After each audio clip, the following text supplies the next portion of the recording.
Good afternoon. Let me welcome you to our regular board meeting on January 22nd, 2026. We're going to start with our call to order, and then I'm going to move on. Okay, I'm calling the meeting to order at 4:47. Now we're going to move on to roll call. We're going to start with Trustee Rick Diaz, Trustee Melgoza, Trustee Chavarria, Trustee DeMarco. Present. Trustee Ruiz, I'm here. Okay, our next item is public comment on closed session. Public comment is now open. Seeing none in our boardroom, we will move to Zoom. Okay, no closed session, no comments on Zoom. Public comment is now closed. We will recess to closed session at 4:48.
board. All right, because we're in a WASC cycle, my presentation tonight, I've taken the data that we're sharing with WASC in our report, because one of the steps is to share this data with the board. I've aligned it to our LCAP goals so that it has context. At no point do we want to be writing a plan for one accreditation or something that isn't aligned with the district vision. Okay. Now, I apologize because there's going to be a lot of data. I'm not going to read all the data. I'll try and pick out highlights and move along in 15 minutes. Thank you. And my clicker quit working and my tech person is gone. All right, let's assume I'm on the next slide. The next slide, we have an LCAP goal under LCAP 1, a specific target from the district to increase AP test scores. Okay, AP advanced placement is an opportunity for students to take rigorous coursework. They can pass the AP exams from College Board, and then many of our colleges will give them credit for that.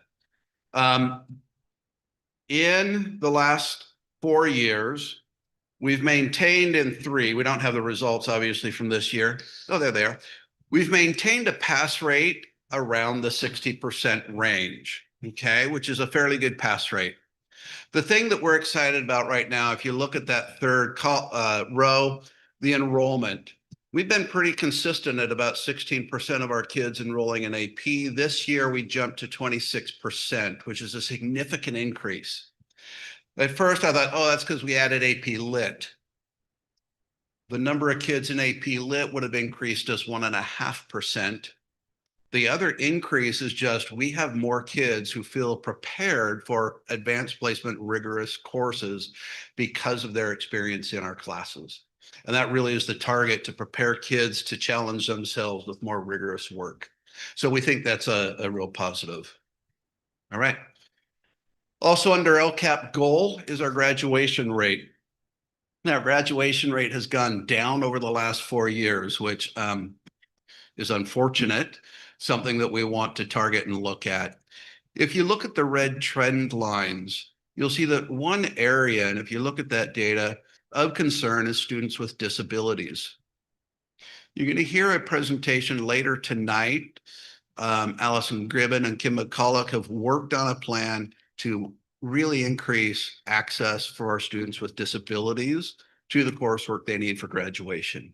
We think that's going to be a step in the right direction with that. The other thing that we are working on is really working with our cost group and our counselors to meet with kids early who may be at risk at not graduating. And by early, I mean like freshman year, to say, hey, what do we need to do? What supports need to be in place to bring you along and make sure that we're getting where we need to be. Okay. This slide is an interesting one. This just hit me last week from a county meeting. It was shared with me. We have a specific goal to increase biliteracy and the percentage of our kids earning the seal of biliteracy. In this chart, the purple, the darker purple, represents students who at least at one point were classified as English learners who have, upon graduation, earned the seal of biliteracy. And you'll see that according to that purple line, we really lead out in this county. We have worked very hard. Our district team, Karen Tostado and Sandra Cuevas, really working with our English learners to reach that goal of biliteracy, right? English and Spanish biliteracy. Now, if you look at the amount of space between the purple and the end of pink, that is the representation of students who start out only speaking one language and are able to reach biliteracy. In that area, we trail the county, right? What that tells us is our focus has paid off. Our focus has been to really work with our English learners. Now we look at this and say, okay, we're going to expand our focus. We don't want to lose any of the momentum with our English learners. Now we want to make sure that we're expanding our focus to include all of our students working towards biliteracy, not those who come to us already fluent in a second language. Okay, but this should be celebrated. That long purple line should be celebrated. Our district team is doing an incredible job there. This slide is parents' response in the California Healthy Kids Survey. We have as a specific district goal to increase parents' perception of school connectedness. I won't read through it all, but some highlights, right? Halfway down at 88%, the school keeps me well informed, right? The school encourages me to be an active partner, 75%. This data, especially when we compare it to other districts, very positive. The parents who participated to give us this feedback are primarily telling us the school is working with us, we feel connected to the school, and the school has given us the support we need. Now, I'm going to again shout out our community schools program under Yvette Padilla because they're doing a lot of work to make sure that our community has access and connection. Also, since I'm here, I should point out that Monday, January 26th is our Condor Showcase. We'll also be doing the district science fair that night. We'll be doing financial aid workshops. We're doing the grand opening of our wellness center, and somewhere you can have dinner with the superintendent as well. So if you're out there wondering what to do next Monday night, you should be at the high school. We'll also have food. LCAP goal, one of our targets, is to increase the percentage of appropriately assigned and fully credentialed teachers. If you look at 2021, that's the COVID year. That was a hard year. When we shut down schools, quite a few people thought that was a good time to retire. We have made steady growth in recruiting fully credentialed teachers. Now, this year has TBD because we don't have an official calculation yet. My unofficial calculation is 94.6, right? What that means is as we get more and more fully credentialed and appropriately assigned teachers, that means our students are receiving better instruction in the classroom. It should mean that our kids are receiving better instruction in the classroom from fully prepared teachers. So that's a huge move forward for us, okay? CAS scores. Now you've seen these before earlier this year. In my original slideshow that was attached to the agenda, there was a statement there under one of the bullets that said that we're above the state rate in ELA. But a community member pointed out that I calculated that incorrectly. I have fixed that. We are near the state average in pass rate in ELA. Considering our demographics, that's something to celebrate for us. We know specifically from our iReady data that we still need to really focus on reading comprehension. I think the reading comprehension and the math, which we've discussed previously with you, is part of what is leaving our science scores a little lower. Science is a subject in which the advanced level of academic vocabulary can be very difficult, right? So in a school where we know our kids still need support in reading comprehension, we know that in order to raise science, that's going to be a key. And so our focus this year has really been to look at ways to increase math learning and to increase reading comprehension primarily through academic discourse and collaborative learning. Okay. And I'm moving quickly. LCAP goal, we have a specific goal, and this is encouraged by the state to reduce our suspension rate. The data at the bottom to me is really exciting, okay? Last year, we were doing pretty well. This year, we have a full admin team. If you recall, this time last year, I was looking a little shell shocked. We weren't a full admin team. In 2024, 2025 school years, by the end of first semester, we're 3 point something in suspension rate, okay? This year, our assistant principal, Caro Cisneros, really focused on working with kids, using restorative practices, and intervening to support kids changing in behavior and removing barriers instead of suspending. Our other assistant principal, Jordan Apgar, is working with our cost team to intervene through the wellness center and the other services we provide to help change behavior instead of punish. So you'll see that for the first semester of this school year, our suspension rate is down to 1.8. Let me say that a different way that makes me happier inside.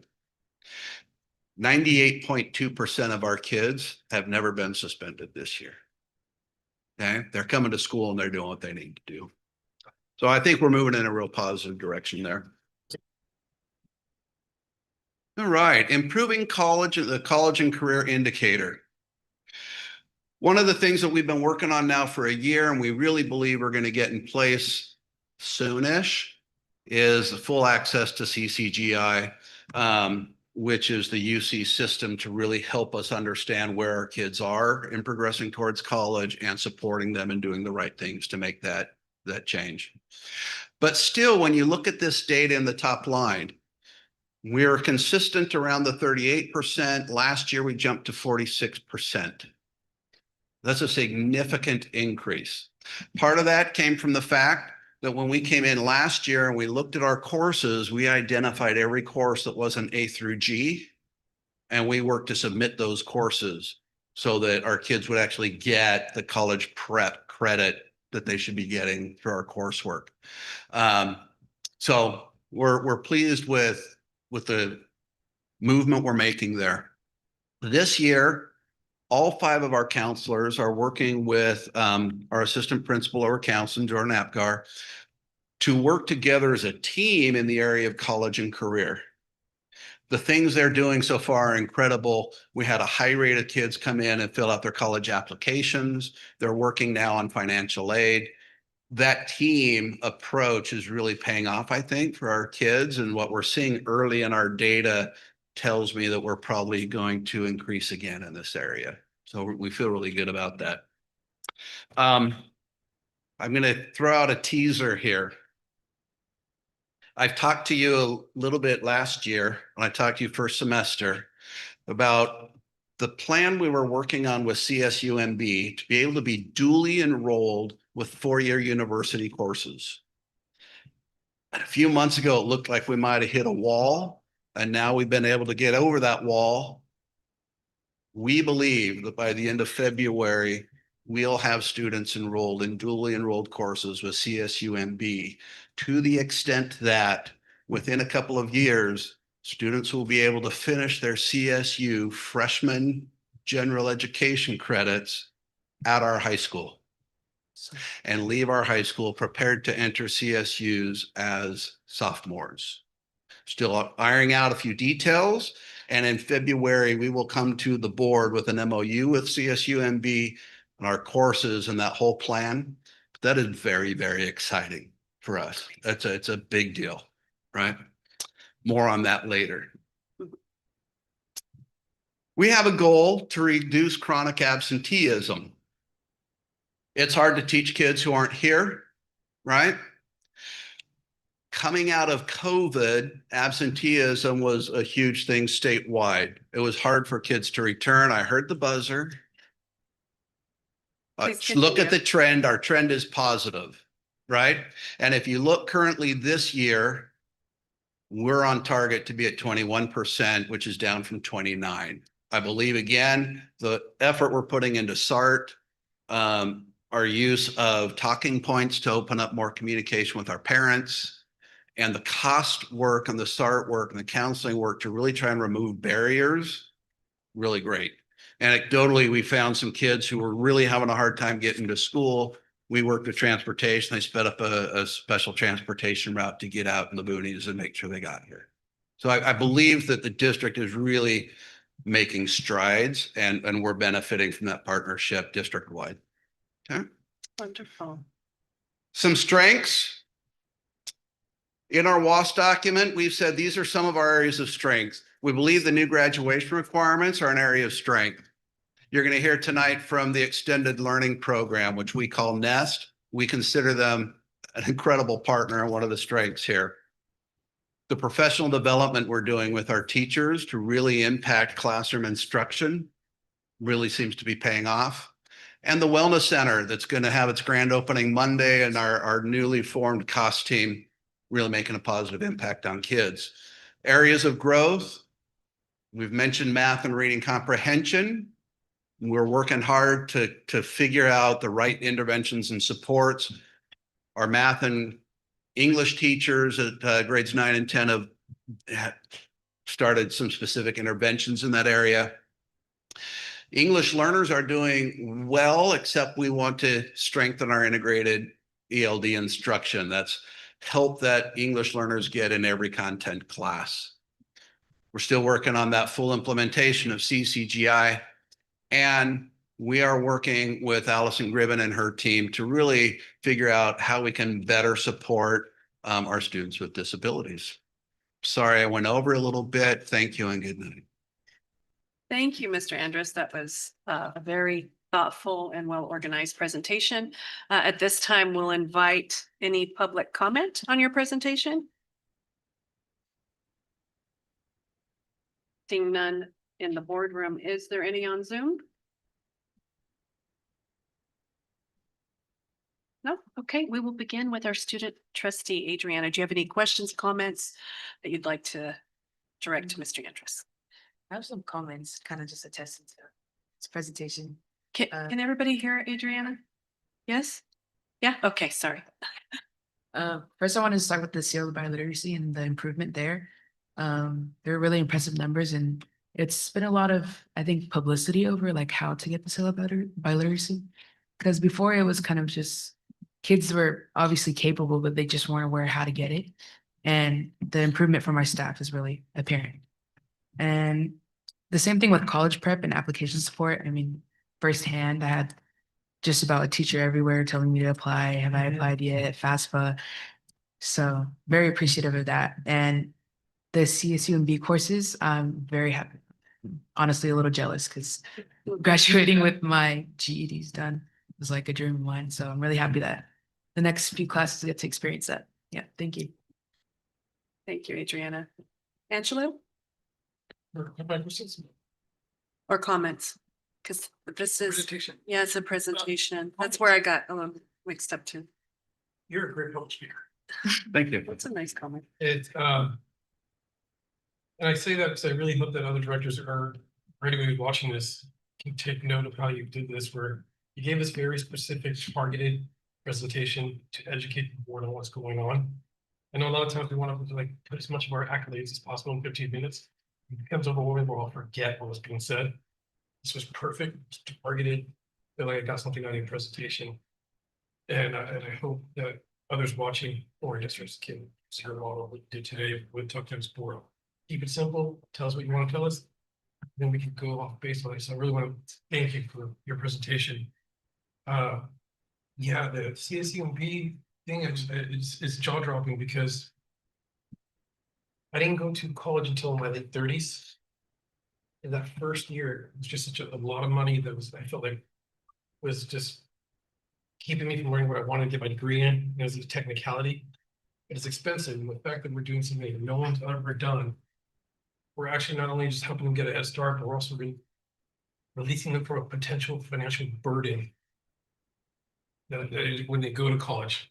So it makes the education more affordable for our students as they graduate from our district. So I really want to say to you and the district, thank you for doing that, because that's outside the box thinking of how we're impacting them when we send them out of here. So yeah, thank you for all this great information. Thank you. Thank you, Angela. Martha?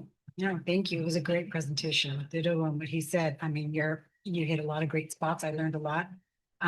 Very impressed with the literacy. I mean, I know that the team that's been working really hard with that, and it shows. And obviously, I love what you said about college and Kirk. I mean, you talked about how a lot of teachers are asking you to go ahead and apply. And that's an area that I was like, I want to make sure these kids are out there taking advantage of this, right?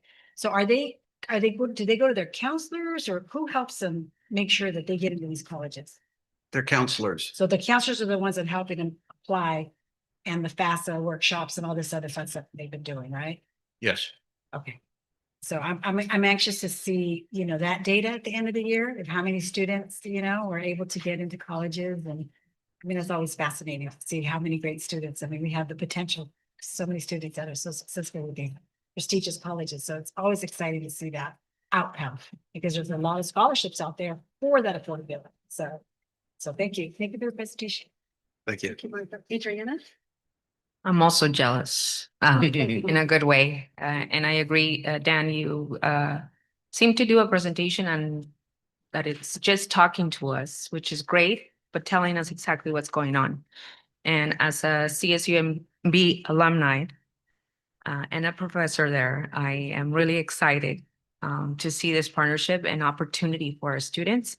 Also, as a parent that's paying 3 tuitions, pretty expensive. And I wish my kids would have gotten their general education done at high school for free.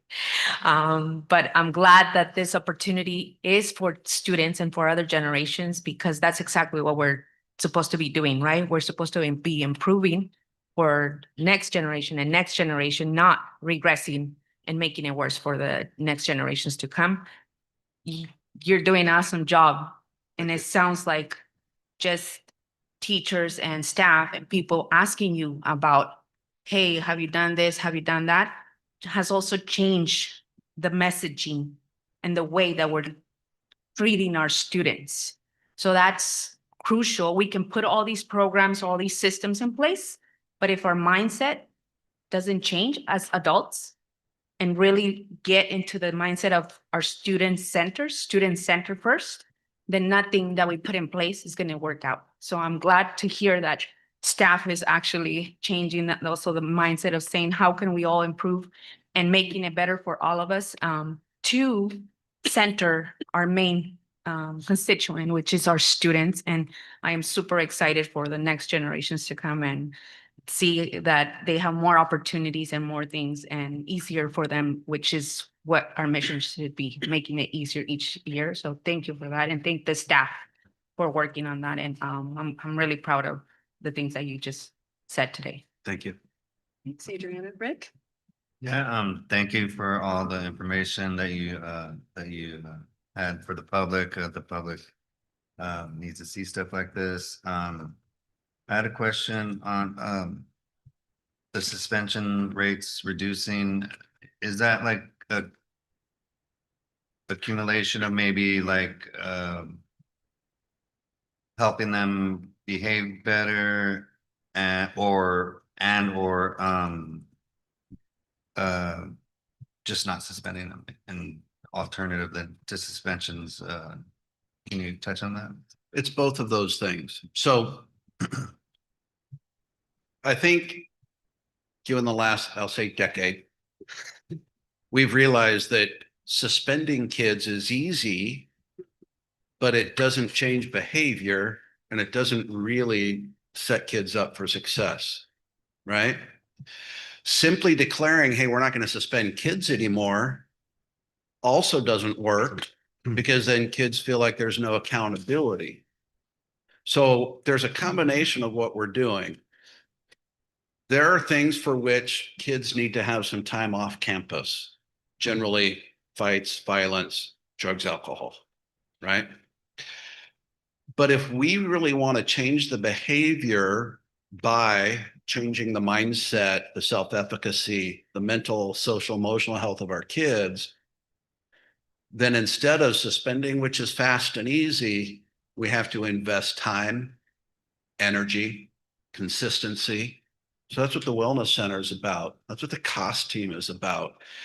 Our new assistant principal, her mindset is, how do I help this child? Not what's the right punishment today.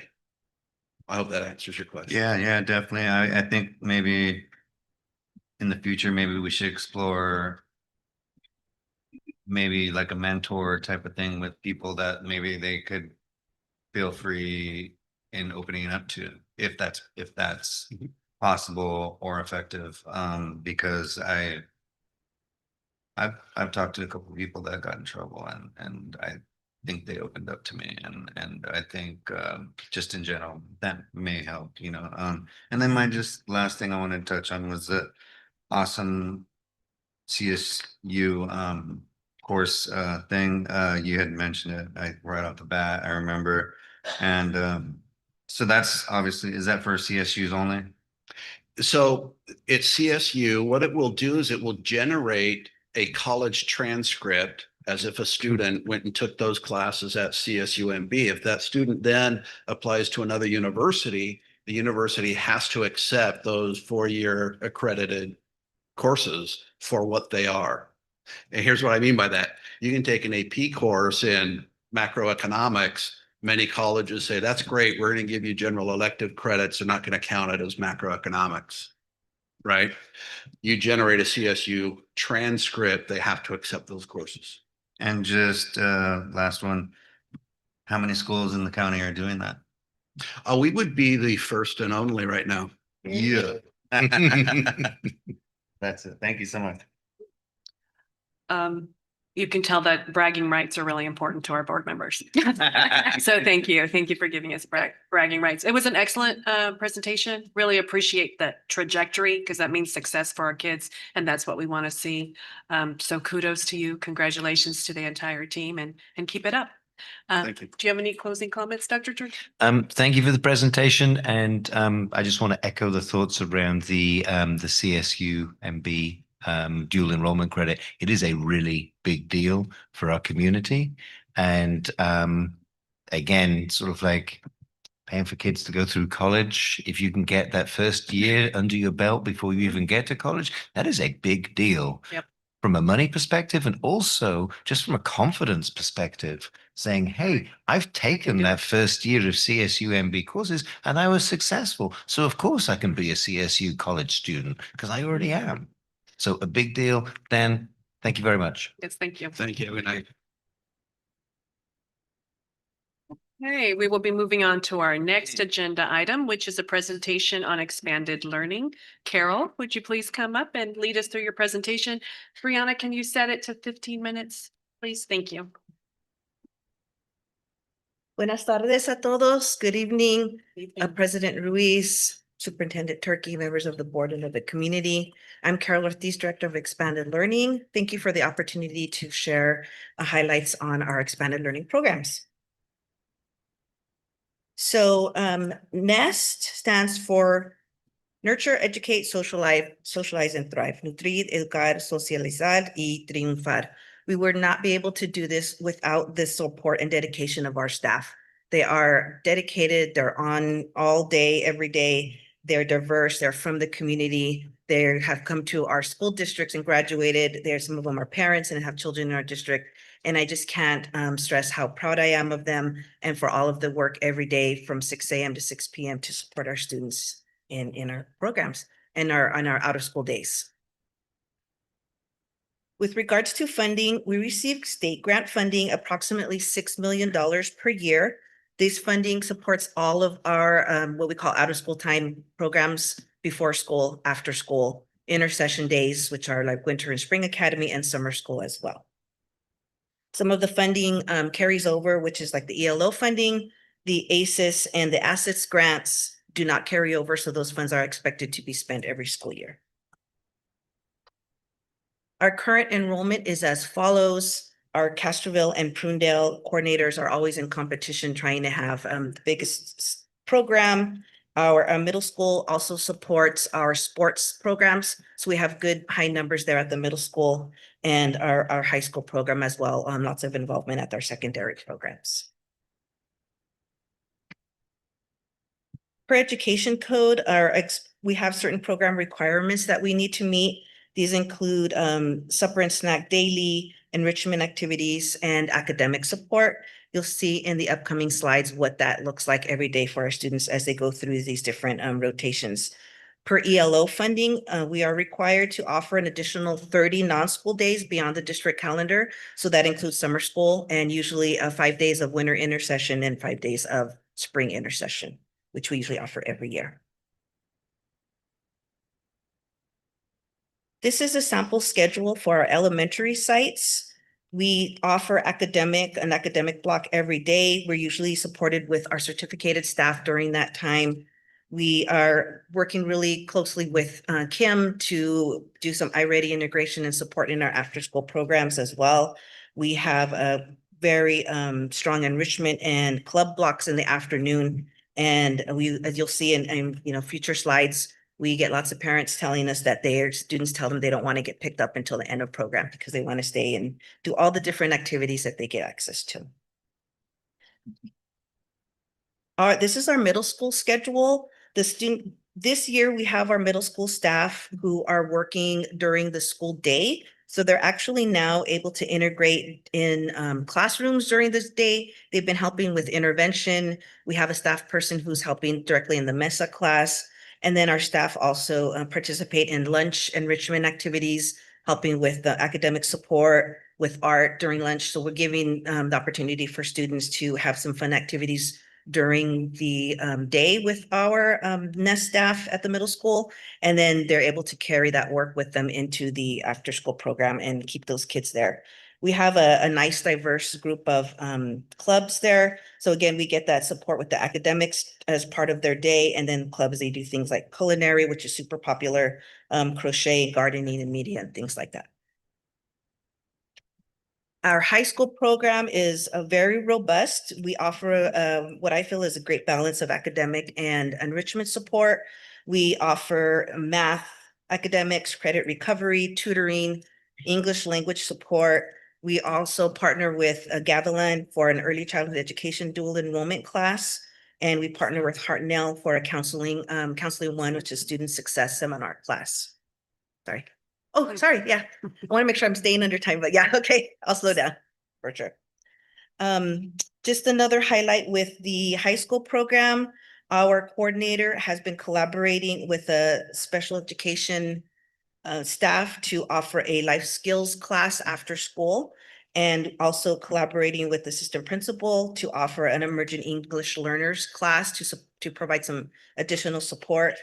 Having our NEST coordinator on site all day is super helpful to have him integrate with the regular day, meet with the administration, meet with the cost team and any other groups, and be able to extend whatever supports are needed from what he learns during the day into the after school program.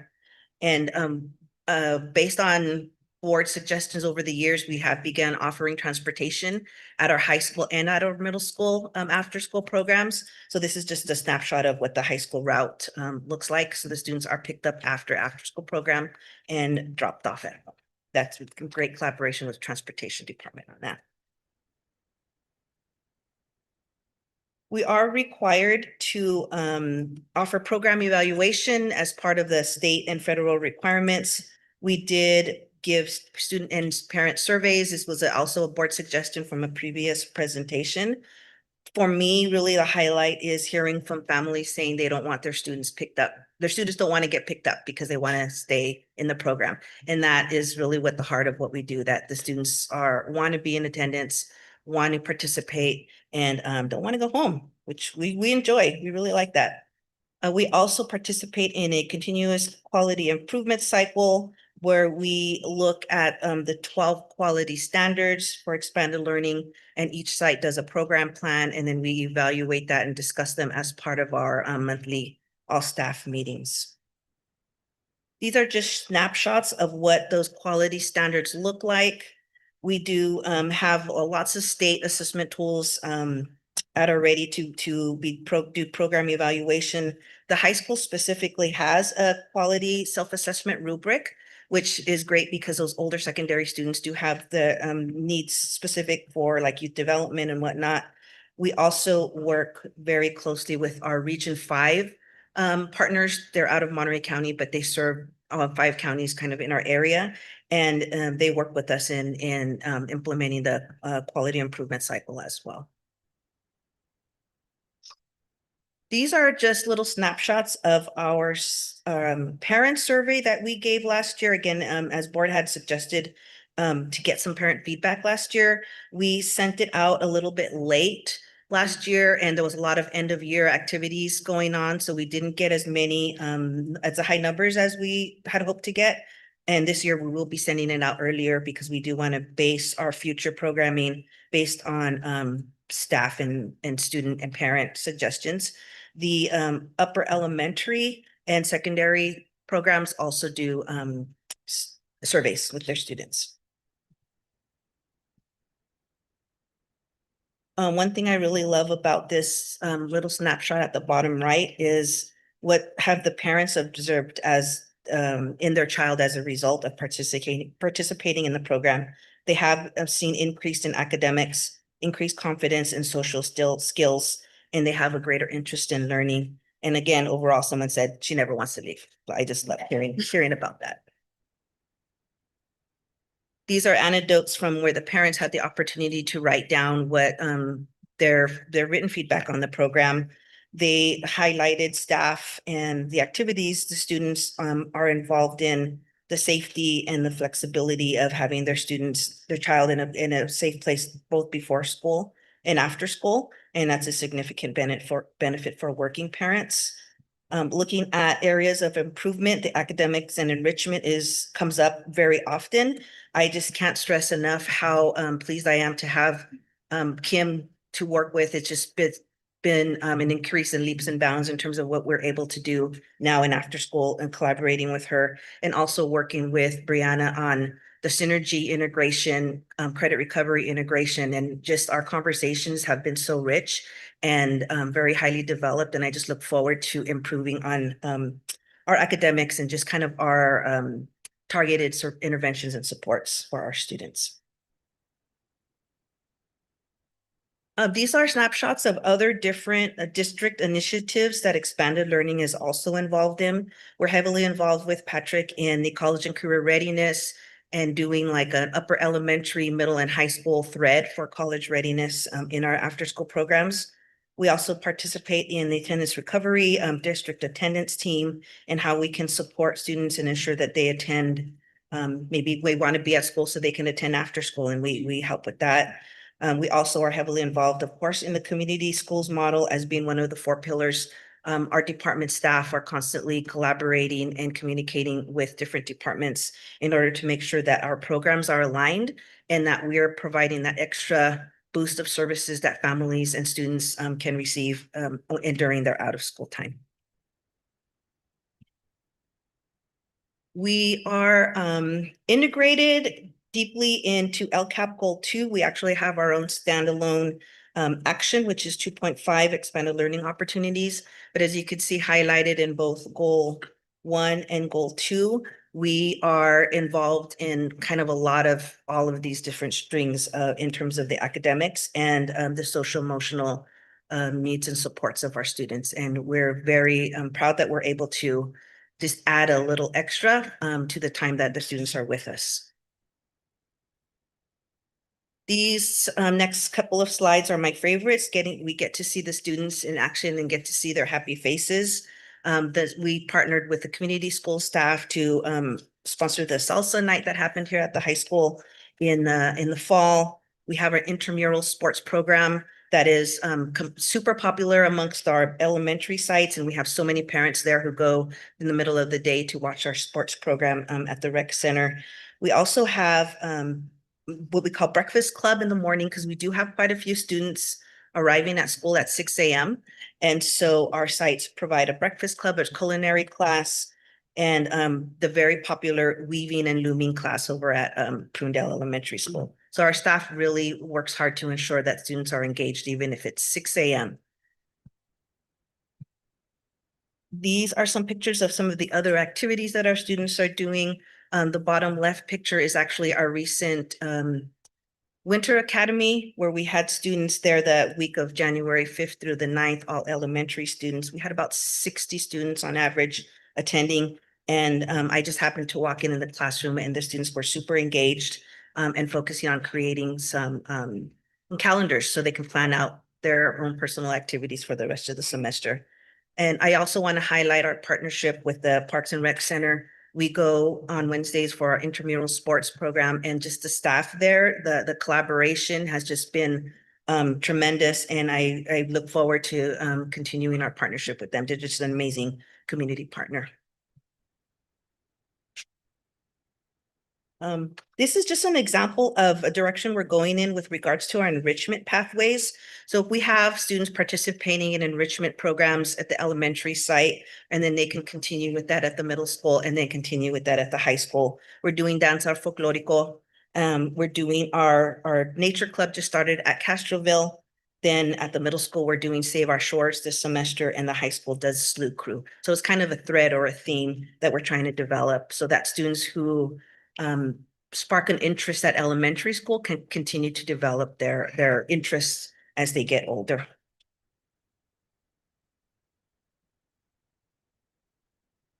This is a quick slide of what our summer program looks like. There's a lot that happens during the day.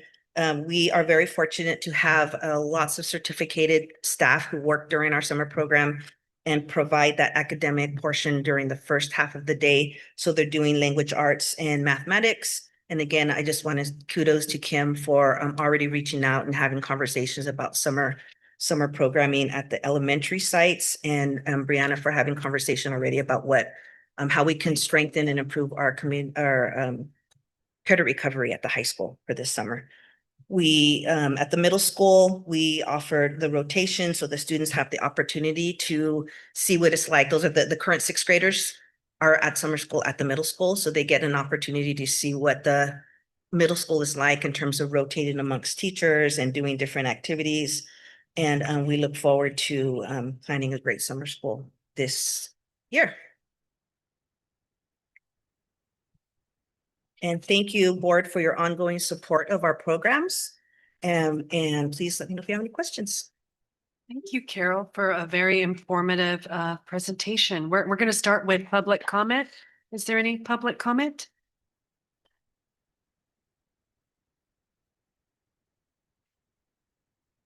Hi, Henrik. Good evening, board. While I'm sitting and listening to this great presentation, first it's heartwarming to see that our kids are enjoying these programs so much.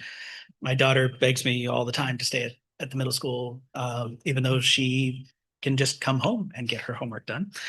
But I do want to remind the board that 2-3 years ago, we had been discussing about credit recovery programs for our seniors or other high school students in need of credit recovery. And it was discussed that there may be a possibility of using the ELO grant support to pay for either para or a credentialed educator to assist in before or after school credit recovery operations, which would further support our students so that they don't have to wait until summer to get their credit recovery done, especially among seniors. That is a difficult topic to breach. So reminder given. I'd love to see if we could continue that conversation and investigate whether that's still a possibility within the bounds of the ELO grant. Thank you. Matt, will you take that on? Carol, would you mind talking to that question? Yeah. So the question Thank you. specifically was credit recovery support during after school program? Before or after school? Okay. So we do offer it after school program. After school, we do offer credit recovery. We have a certificated teacher, and we also have a classified support staff who's there present. And so we do offer it there. Oh, I didn't want to name names, but yes, Ramona's there. And I mean, just Ramona, and it's Dr. Oz who's the teacher. I think there's one other teacher who, when Dr. Oz isn't available, he's there. So we have a couple of certificated, but just the partnership, like they get along really well. They've been working together for a few years now. And it's just, it's nice to have that rhythm of like the kids know who to go to, where they are, what kind of support they need, and the staff that's there is very well versed in that support. And integration. Yeah. Mm-hmm. Yeah, thank you. Thanks, Carol. Sure. Yes, thank you. Any other public comment? Okay. Yes, no, okay. Is there any on? Yes, please. Thank you, Brianna. Hi, Hi. good evening, I guess I should say. I just have a question on the middle school. I noticed there was a little over 180 to 90 kids right now. I work at the middle school. I'm an IA there. In the beginning of the year, we were told, some of our employees that wanted to work after school were told that there was only, I guess in the beginning of the year, they don't have the numbers for all the kids and the programs that would be available. And now we're in the middle of the school year, so I'm sure that's changed. But I think my question is that that there is people that do want to work after school in the middle school, especially like us, that we do have access to the kids all day in their academics. So we wanted to kind of piggyback off, you know, after school being that like accessible ability to them so that they can like still be able to like finish work, especially like on our side where we have, you know, a lot of kids with IEPs, and, you know, our goal is to make sure that they finish all their work or they get, you know, the academics done, as well as having fun with them at the end of their day.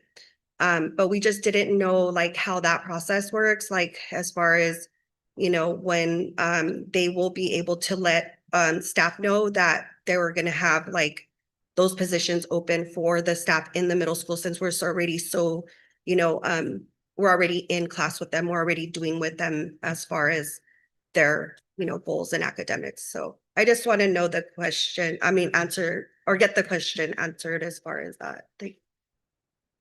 Carol, would you like to address what the process is? Is Yeah. that something you can address? Oh, yeah, In real definitely, time? Okay, definitely, thank yeah. you. So we, for spring specifically, spring employment, we sent out a classified staff interest form where the classified staff needed to fill out a Google form and let us know their availability, where they were interested in working, what their hours are, and things like that. Just so we have it documented, and our coordinators are able to sort through that and look through and say, okay, this person's interested in working at this site. You know, I have a need here, and they could reach out and contact them. So the interest form for spring semester was sent out in early December. And as of this morning, there had been 46 classified employees who had completed the spring interest form. Of those 46, there have been 40 who have been placed or are already working in our NEST programs throughout the district. Those remaining six staff members had submitted their forms after the start of the semester.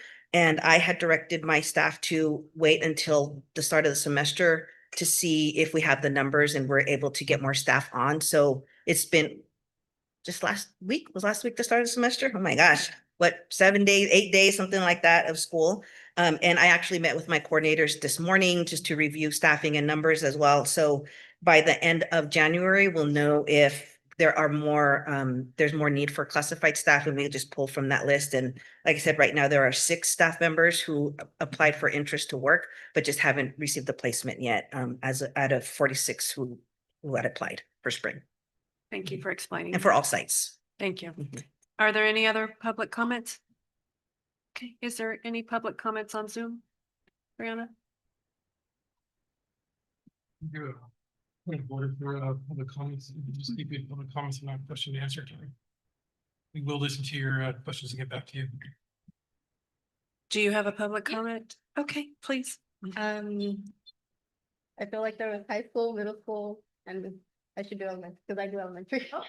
So first off, I want to start off with a positive. I was an after school kiddo and first by force, then by choice. I want to say thank you to Carol for all her hard work with our kiddos, because I do see some kiddos that come before I even come.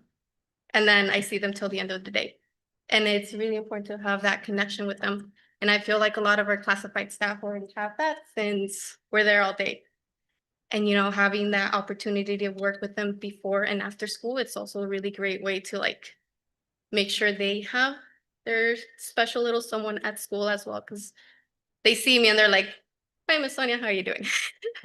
So yeah, I just really want to like focus that classified staff is here to support, and we are willing to work. So Okay, thank you for your public comment. Appreciate it. Okay, I am closing public comment, and I will start with our student trustee for any comments or questions. Yeah, I just want to say like, for that, I, as a student, appreciate all the activities that we got going on over here. I remember seeing or being in the counseling class last semester, and I saw that grid of like the schedules of all the activities, and I was really amazed because I was just like, I didn't even know that we offered that many things. But yeah, it's great that we have like kind of like a layout like that, so we can take advantage of all those opportunities. And I'm definitely going to, as my time here closes out, I guess, to take advantage of as much as I can. Thanks. Thank you, Adriana. We'll start with Rick this time. Thank you for the presentation, Carol. It was great for the public to see all the great things that are going on. I've seen with my two older kids, you know, when it was ACES and after school program then and how it is now. It's just leaps and bounds better. And it just keeps getting better as I see, you know, as a board member, and we keep seeing things all the time. And now I have two kids at Prunedale also younger, and they don't want to leave. And you know, they talk about supper and talk about everything that goes on there. And I see, you know, the great things that I just been wishing for, you know, and I know your staff is a big part of it. I see Jeremy into it. You know, with the partnerships with the rec center and the other vendors that are providing sports, you know, my thing is sports and activity for the kids, you know, to start getting a chance to do organized sports that they sometimes normally wouldn't be able to outside of school. So I'm really happy that we're able to do that. And I also liked that you put out surveys to see how they like it and what maybe are suggestions. I do have a question about the Saturday things I heard of recently. Is that part of Nest? It currently is not. Uh, It can be, just actually this 25-26 school year. There was a change in education code that does allow ELL funds to be used to support with Saturday Academy and with attendance recovery. So Katie had already kind of spearheaded her organization of the Saturday Academies. So we are now going to just revisit and see what next year may look like and with regards to our partnership to that. Okay, great. That sounds good. And then also just I took a site visit on the summer school at the middle school, and at the same time I heard a different school was not just doing credit recovery, but they're doing classes like, say for instance, one was PE, so they could get it out of the way for their sophomore junior year and then have that open for something they really want to do. I'm wondering if, you know, I think that's a good idea, and just whatever happens, but I just want to throw that out there. But everything I think is going great, and I know it's gonna get even better. Thank Great. you so much. Thank you, Rick. Thank you, Rick. Adrian. Carol, first I want to say that you and your staff is amazing. There's a couple of your staff members who are always reaching out and inviting to the event. Arturo is one of them. Arturo always invites us, at least as a board member, invites me to all the sports events, all the different things, and has talked to me about like the different things you all are trying to get the engagement from our students, which is great. And I want to say that the reason why my kids didn't want to attend after school was because they didn't want to stay all day long. But now I'm hearing that they want to stay all day long. So that's a great change, because I know that that was one of the barriers for actually having full capacity of our students join. So you and your staff are doing an amazing job, because if students want to stay, that means that they feel welcome, they feel it's a safe space, and they feel engaged, which is what we want, right?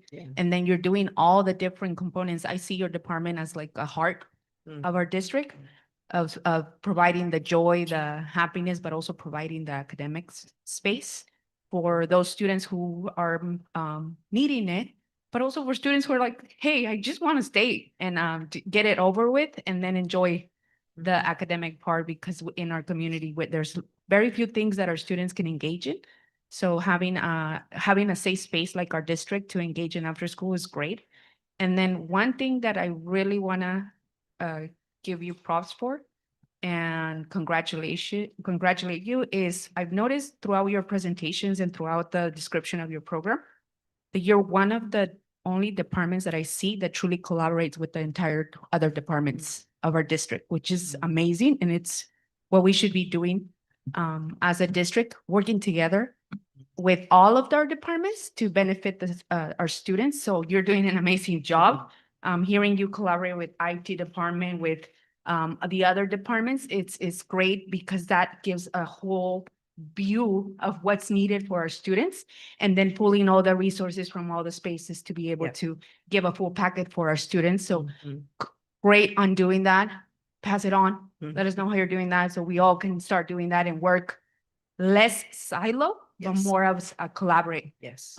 district and more of a unity of a district, not in a silo department kind of way. So Mhm. thank you for doing that. Thank you. That is so funny because that's what I wrote. I wrote collaboration, IT, community schools. I mean, that's powerful, Mm. right? That you guys are, and not only that, adding to the partnerships that you mentioned, right? The SLU, the Parks and Rec. I mean, Mhm. all of that makes a difference on enriching your program. And that's why it's thriving too, along with all the great work that you guys have been doing. Just thinking about throughout all these years from where it was, because I've been here for a while, on where it was and where it's at today, how it's evolved, it's amazing. I mean, we only used to have it at the middle school, and that was a very small after-school program back in the days. Mhm. And I remember parents just really concerned that they didn't want their kids and their parents, their kids roaming around the town. Yep. Because that's what was happening, Mhm. so the numbers were impressive of how many kids are now involved, your survey, everything that everybody Mhm. said. So just kudos because I've seen what it was before, where it's at today, and it just continues to get better. So thank you. Thank you. Thank you, Martha. Angela? Yeah. Question is more of also comments on my observation of your program. You're a big help for this district. And you're something that I'm starting to notice where I know it's uncomfortable to hear this, but I think our district needs to do a better job with helping out our students that qualify under the McKinney-Vento Act. Our English students. Mhm. And it's something we're not working hard, but it's just we need to reprioritize to help them out. And one of the things under McKinney-Vento is providing transportation to our students. Which you just said that you're starting that right now. So I really want to thank you for that. And to give this, I really want to explain this to everyone listening. In 2020, I was looking at the California dashboard. In 2023, we had 1,200 students that were classified as homeless. In 2024, 2024, we had 1,296 students classified as homeless. And for this year, we only have 1,000, but I do believe that there was issue with online registration, so we didn't get the most accurate results. But we have over 1,000, almost a quarter of our students are classified under as homeless and socially disadvantaged. And the McKinney-Vento Act is what this recommendation is how to better serve them. Another one, what I was reading on McKinney-Vento right now is credit recovery and how expanded learning can bridge that gap for that group. So I want to applaud you for taking those recommendations from this act as a guidance to us and shifting our priorities to some of our most needy students that we have. And I hope that we continue to do that. There's for those who wonder where I'm learning this stuff, as board members, we do Keenan training also. It was under Keenan training where I was able to learn a lot about this. So I'm hoping to hear more in the next presentation because I have some questions that I want to I'll email you. Okay. For the next board, but more about like how's expanded learning addressing this 25% of our population and helping bridge some gaps with our grades, credit recovery. What was it? Grades, recovery, transportation, stability programs, academic, interventions. Because we see with our math scores, the McKinney-Vento says we're supposed to be using our LCCF ELOT monies to provide tutors for our students. And I think that's one of the issues we've been talking about is bringing up our math grades to see how we can use expanded learning to help bring our scores up, since it is targeted for that group. So I really look forward to hearing that in the next presentation, but I'll send you follow-up information. Great. Yeah, thank you. Thank you, Angelo. My question is regarding transportation. We started offering it last school year or this school year? This school year in the fall. This school year in the fall. So we've been offering it for about 4 months, 5 months. Have you seen an increase in participation at the middle school and the high school? Yes, Where you're offering the definitely. transportation? Yeah, and Okay. especially the high school, the students who it just, you know, farther and walking and things like that, especially during when the daylight savings time happened in like November and it was darker earlier. We had more students riding the bus, even though they may live a little bit closer. We did arrange with transportation to add those stops because it's just a lot of it's just dark for the kids to be out walking around, but definitely have increased the participation due to that. Great. So I Mhm. applaud you for that because it's a matter of access and we want as many Mhm. students to be able to participate, especially Mhm. those that, you know, it's cold or dark, like you said, or even further away. Yeah. So that's wonderful. I want to give you kudos for that. Secondly, I really appreciate that you're getting feedback. I'd like to see that, you know, expanded to more parent Mhm. participation and even the student participation. Did they enjoy the program? Would they like to see the program again? And then also to capture suggestions. I think that's how we keep improving the program Mhm. and delivering programs that students want to participate in. Mhm. So thank you for taking that suggestion, and I would just like to see it grow and Mhm. more respondents. Yes. Because I think I was adding up, if we've got about 200 participants at, you know, the different sites, Mhm. we have about 25% of the whole entire school district participating. Mhm. So I'd like to see more than 22 participants, but I do applaud you for starting the process. And then my other favorite thing is student helper and a mentor tutor or tutor mentor. Yep. I'm really passionate about our students having opportunities to contribute, especially in those capacities. I've seen Mhm. other school districts do it successfully. So I just ask that next time you come to before the board, you have an update Mhm. for me. So Mhm. thank you, Carol, for your Mhm. very informative presentation. And Dr. Turkey, do you have any final comments for Carol? Thank you, Carol. Really great presentation. Really appreciate all of the work which you and your team are doing. So thank you so much. Thank you. Thank you. Thank you. Okay, we will be moving on to our next agenda item, which is public comment on non-agenda matters. Is there any public comment in the boardroom / library / media center? Okay, seeing none, is there any public comment on Zoom? Okay, public comment on non-agenda items is closed. We will move to our next agenda item, which is board reports. We will start, right? It's board reports. Okay, we will start with our student trustee.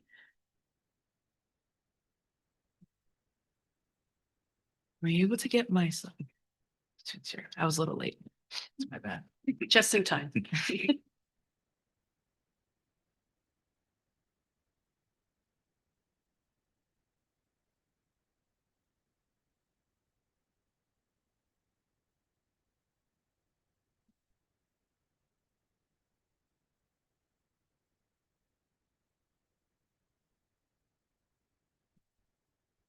Sounds a little long. Bear with me. Okay. So I'll start with us around campus. This week we had our National Winnie the Pooh Day on Tuesday. We gave out goodie bags and then one of them had a golden ticket and they won the little plushie right there. We have our spirit games coming up. We had our boys soccer spirit game on Tuesday. We try to get everybody out there. The next picture is of our girls basketball spirit game. We had our student section and it was actually pretty full. We got the condor out there and have all of us having fun during halftime. As far as sports, I believe everybody has a game today except for girls basketball, who played yesterday and won. And yeah, just some pictures there from our sports. So coming up tomorrow, actually, we have our winter movie night for the high school. We were able to get it together just like a week ago, which is kind of crazy to me, but we're showing the Sandlot. We're gonna have carnival games, I believe, free snacks. This whole event is free. It's free admission, free snacks, free games, free prizes. And yeah, any North Monterey County high school students um, with nothing to do tomorrow, join us. Winter sports senior nights, they're coming up in February. We're the end of the season. We try to honor our seniors on their last season. And we also have the middle school parent summit. Was brought to my attention the other day. I've been wanting to kind of get more in touch with our other sites, like the middle school and elementary schools. And I was actually contacted by one of the staff about the parent summit that I will be moderating the panel for, I think, the student panel. Yeah, there's going to be a keynote speaker, and then a couple of the middle school students there's going to be a panel, and the parents get to ask them questions and stuff. And I believe this is also open to the public. Yeah. Next slide, please. Okay. This is pertaining to kind of just like stuff, projects I've been working on, not certain projects, but this is all kind of like alleged kind of just questions and comments I have. So the first one is the student board members separating from the role of ASB vice president. I know it's been a conversation we've been trying to have and trying to get in action. I brought it up to the ASB class, and a lot of the concerns were kind of just like, well, what is the vice president going to do now? And I was like, good question. But at CSBA, at the conference, a lot of the schools, ASB vice presidents came to present on ASB actions, kind of like I'm doing now. But the student board representative, it gave them kind of more leeway to present on things like apart from ASB. I mean, I thought that was a good idea, but we'll see. It's still a conversation going on. Yeah. And then, yeah, just possible. Everybody was kind of just like, well, what if nobody runs for student board member or vice president? What's going on? Well, we're always going to have like pros and cons. So it's still something we're trying to work out. And next we have students attending and joining board committees. This is kind of a little idea I had. I'm trying to get into motion. I wanted to trying to make like a club or an organization with the high schoolers to get them to meet with the board members that are part of that are heading the committees. Because I know a lot of kids, they're kind of, they have practice or doing something after school and they might not be able to make the committee meetings or are just too intimidated by a bunch of adults. So I thought it'd be nice to just keep it small, keep it student based, and have the board members, if you're willing, to come kind of collaborate with them on what the committee's kind of aiming at. And then lastly, we have including students from all of our schools. Something I do want to what's the word I'm looking for? Kind of implement into my position. Again, at CSBA, there was a lot of kids that met with their superintendent and their principals kind of before the meetings to kind of just debrief on how any questions they have or anything like that. And I thought it'd be nice to try and get students from our other schools like in a meeting like that, and not just, me and Dr. Turkey, just to see like what they have to say about it as well, because I'm understanding that this position is for everybody, not just the high school. Like it's for all of the schools and the whole entire district. So I'd like to get as much input as possible on their concerns and stuff like that. Yeah, I think that's all. Yes, thank you. Thank you, Adriana. That was wonderful. Angelo, do you have a board report? Actually, I do, but I want to build to Dr. Turkey based on what she said. From all the presentations we had from expanded learning, if it's after school, wouldn't that be an expanded learning? It's open to everybody at the school. Wouldn't that be an expanded learning? And it's a club. Food for thought. So remember that like a presentation about a year ago. I see Carol nodding her head over there. So hopefully maybe you collaborate to see how expanded learning can get on this to bring more students that want to do some type of civil participation with expanded learning. So it would be fun to see that growth at our high school. Board wise, just busy board stuff, but was able to squeeze in a visit at the high school last week with Dr. Turkey and our principal. It was a great visit. It was very special because it was almost like a nice calm visit where we just watched and just observed. And so it was a great visit.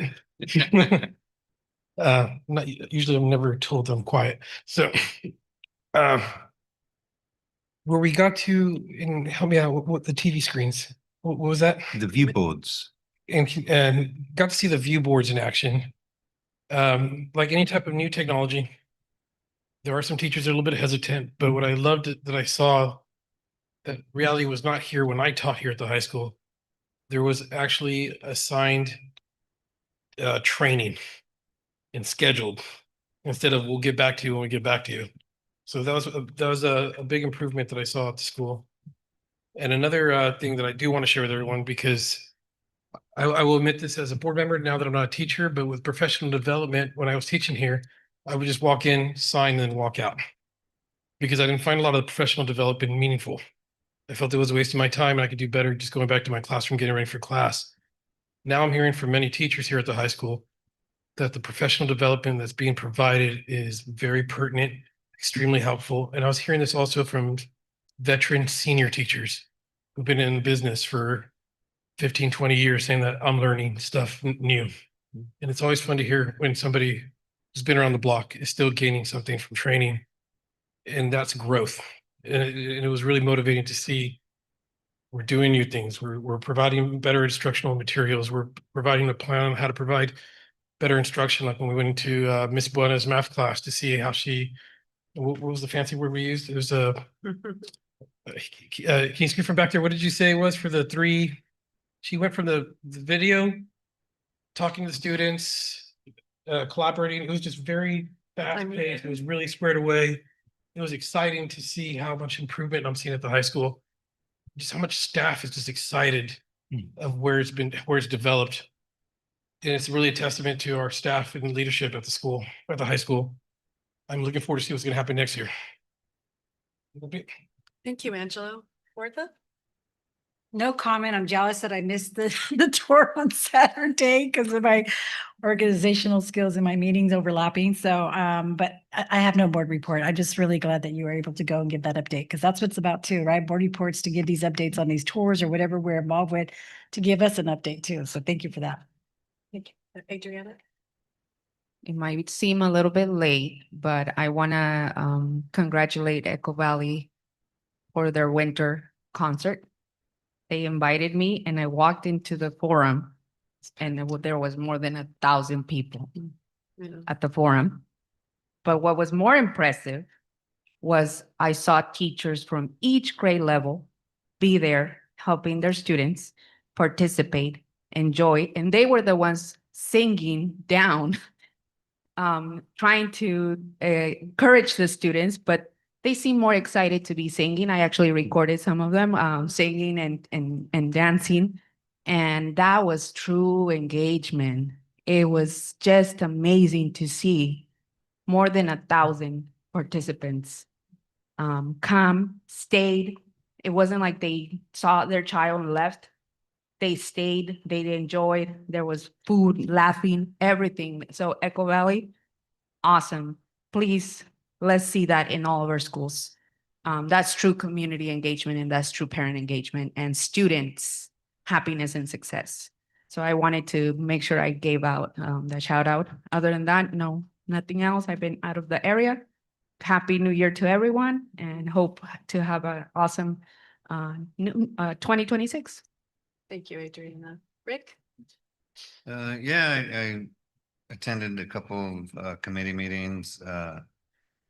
One was the athletic committee meeting, and we had a speaker, principal from the middle school, Daniel Brimmer, and he told us about they're having intramural sports over there, and it's doing really great. During lunch, all classes they make their own teams up, and it's real popular. Staff is involved almost every game. And it's like a super real rage, and I got to go over there and check it out. And the facility committee meeting, it was a good meeting, informative. Just talked about the new facilities master plan, and then I put it on YouTube, so it's on there somewhere. And then enjoying the sports that are going on. I got to hit a soccer game. I hit a boys basketball last Friday against Alvarez. It was a really good game. And girls basketball games, I've been going to them all 'cause, obviously my daughter's on it. They've won 9 in a row. I didn't get to go last night because I was at the rec center board meeting. And it killed me, but luckily they won pretty handily. I heard it was exciting throughout.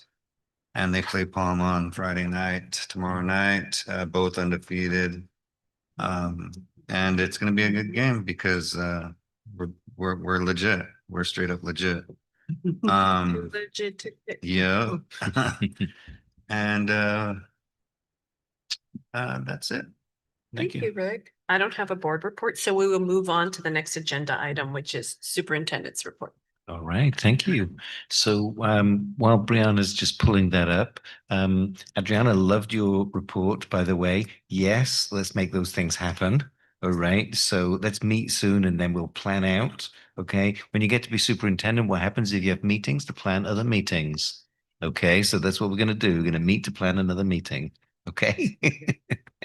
Um, and if you go to the second, oh, you're on it already. Okay, so Rick, yes, your thing is up on YouTube because we used it to go grab these pictures. Oh, really? Yes, these are from your camera. So we had our facilities advisory committee meeting. We did go through the facilities master plan. We talked about steps towards the bond. It was actually really good meeting. I found it really useful to get input from community members who've known our district for a long time, community members who are new to the school district, that variance of different perspectives. But the input was actually, I think, really, really good. And I think is going to help us as a school district navigate what we're doing with our facilities master plan, what we're doing with a potential bond. So I thank everybody for coming. And I'd encourage folks to come up to the next facilities advisory committee meeting, which will be, I don't have the dates here, but I believe it's going to be in April. I believe. Tell me if I'm wrong. Okay, April 7th. Thank you. And next slide, please. Okay, so talking about input, the LCAP survey. So the LCAP is our local control and accountability plan. Put in any other language, it's our strategic plan.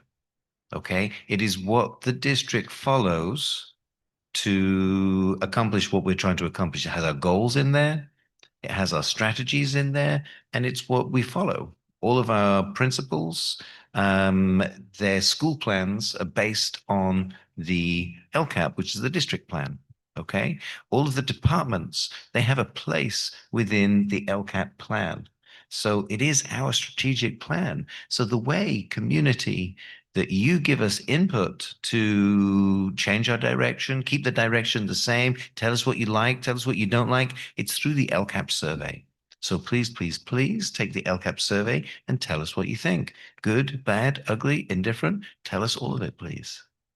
Next slide, please. Okay, so we have a very big night coming up, and it is on Monday. And on Monday, the place to be here is going to be here at the high school. There are many, many things going on. So at 5 p.m., right here, we're going to have our grand opening of the Wellness Center. At 5:30, we're going to have our science and engineering fair and dinner with the superintendent.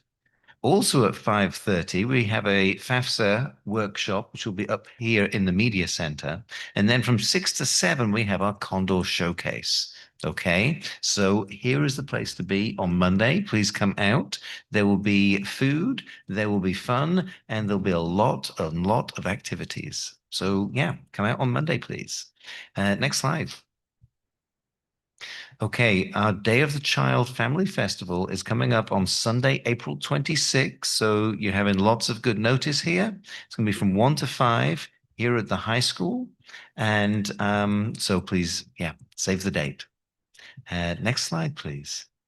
So we have 2 student spotlights tonight.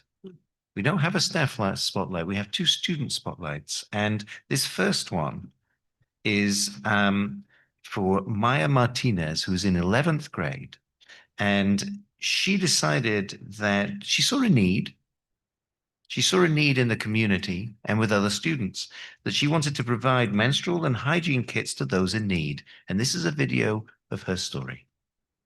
I feel like it is important because it can be seen as like a privilege to have these types of resources available to someone, which it shouldn't be. And I feel like the more I actually wanted to make this project come into fruition, I felt like it should be definitely something that people shouldn't have to struggle with buying or like having access to. Hi, my name is Maya Martinez, and I'm a junior here at North Monterey County High School. What inspired me to actually start it was my mom. This one time I actually did go to the store with her and realize I came into realization how very like pricey I guess these things are. I couldn't imagine how like it's a struggle for other people that actually need this more than I do. I feel like that was just motivation enough for me to actually get this thing started. Hi, my name's Genesis. I'm the Family and Community Engagement Specialist for North Monterey County. This initiative started when Maya walked into the Condor Community Center and expressed her ideas for giving back to her community. She noticed that menstrual and hygiene kits were very expensive and not necessarily accessible to everyone who may be in need. So I was able to support her through the logistics and kicked off the outreach to all of our partners in our community. The menstrual and hygiene kits will be donated as well as being on hand at the Condor Community Center for students in need. I would say, especially because there's an aspect of you wanting to help someone else, like that shouldn't be like your fear to actually talk to people and get out there and make yourself known shouldn't be what holds you back. Because if you have like a better objective and like actually want to do something for your community, and just go for it. I mean, I was scared to talk to people, but I came up with this idea with my older sister the night before, and then I immediately came into action and met Genesis and then put this whole plan together.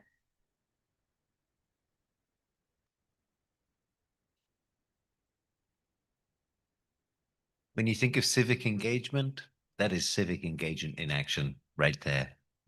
Our next student spotlight is for Jose Gomez. And Jose Gomez is a 12th grader here at the high school who's just received a full ride Questbridge scholarship, which he will tell you all about right now. I remember that day when I first got the news that I got accepted to Notre Dame University. It felt like a surreal moment. I didn't quite believe it because I've never seen something like it, how crazy it is to actually get a scholarship, you know? So I remember that day. I spent the whole day like checking every single period to see, did I actually get accepted into a full ride scholarship to Notre Dame? My name is Jose Gomez, and I'm a senior from North Monterey County High School.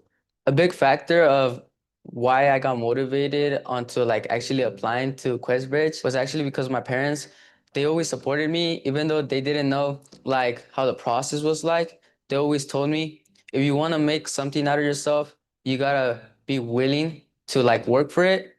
Being a first generation student means you don't always have the people there to actually guide you along the process. And just because our parents haven't gone through that process or family members haven't gone through that process, that doesn't mean we can't succeed. Just because we're oblivious or unaware of that path doesn't mean we don't belong on that path, you know? We got to construct our own path. I got people like my counselors, my teachers, basically right there to like give me that little boost that I need. Hi, I'm Jesus Galindo, high school counselor. I'm Jose Gomez Maquedas, high school counselor at North Monterey County High School.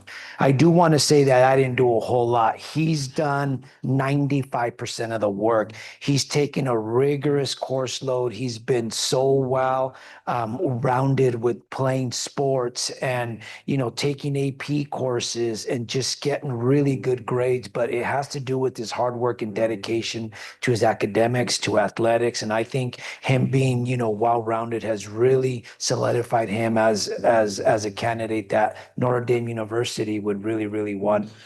Right now, I'm looking to major in political science. I want to become a lawyer because I want to advocate for many people, you know, that don't know the rights. I wanted to advocate for other people, create that fairness, and let people that get overlooked by the system have a way of a voice.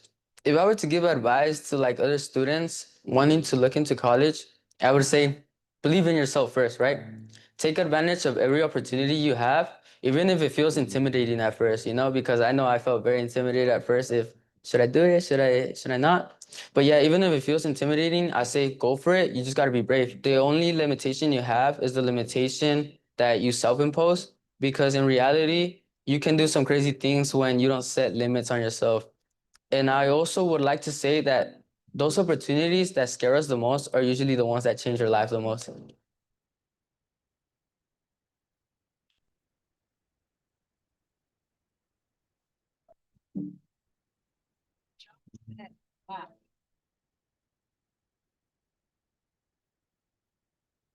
And I will say that that is the reason which we're all here.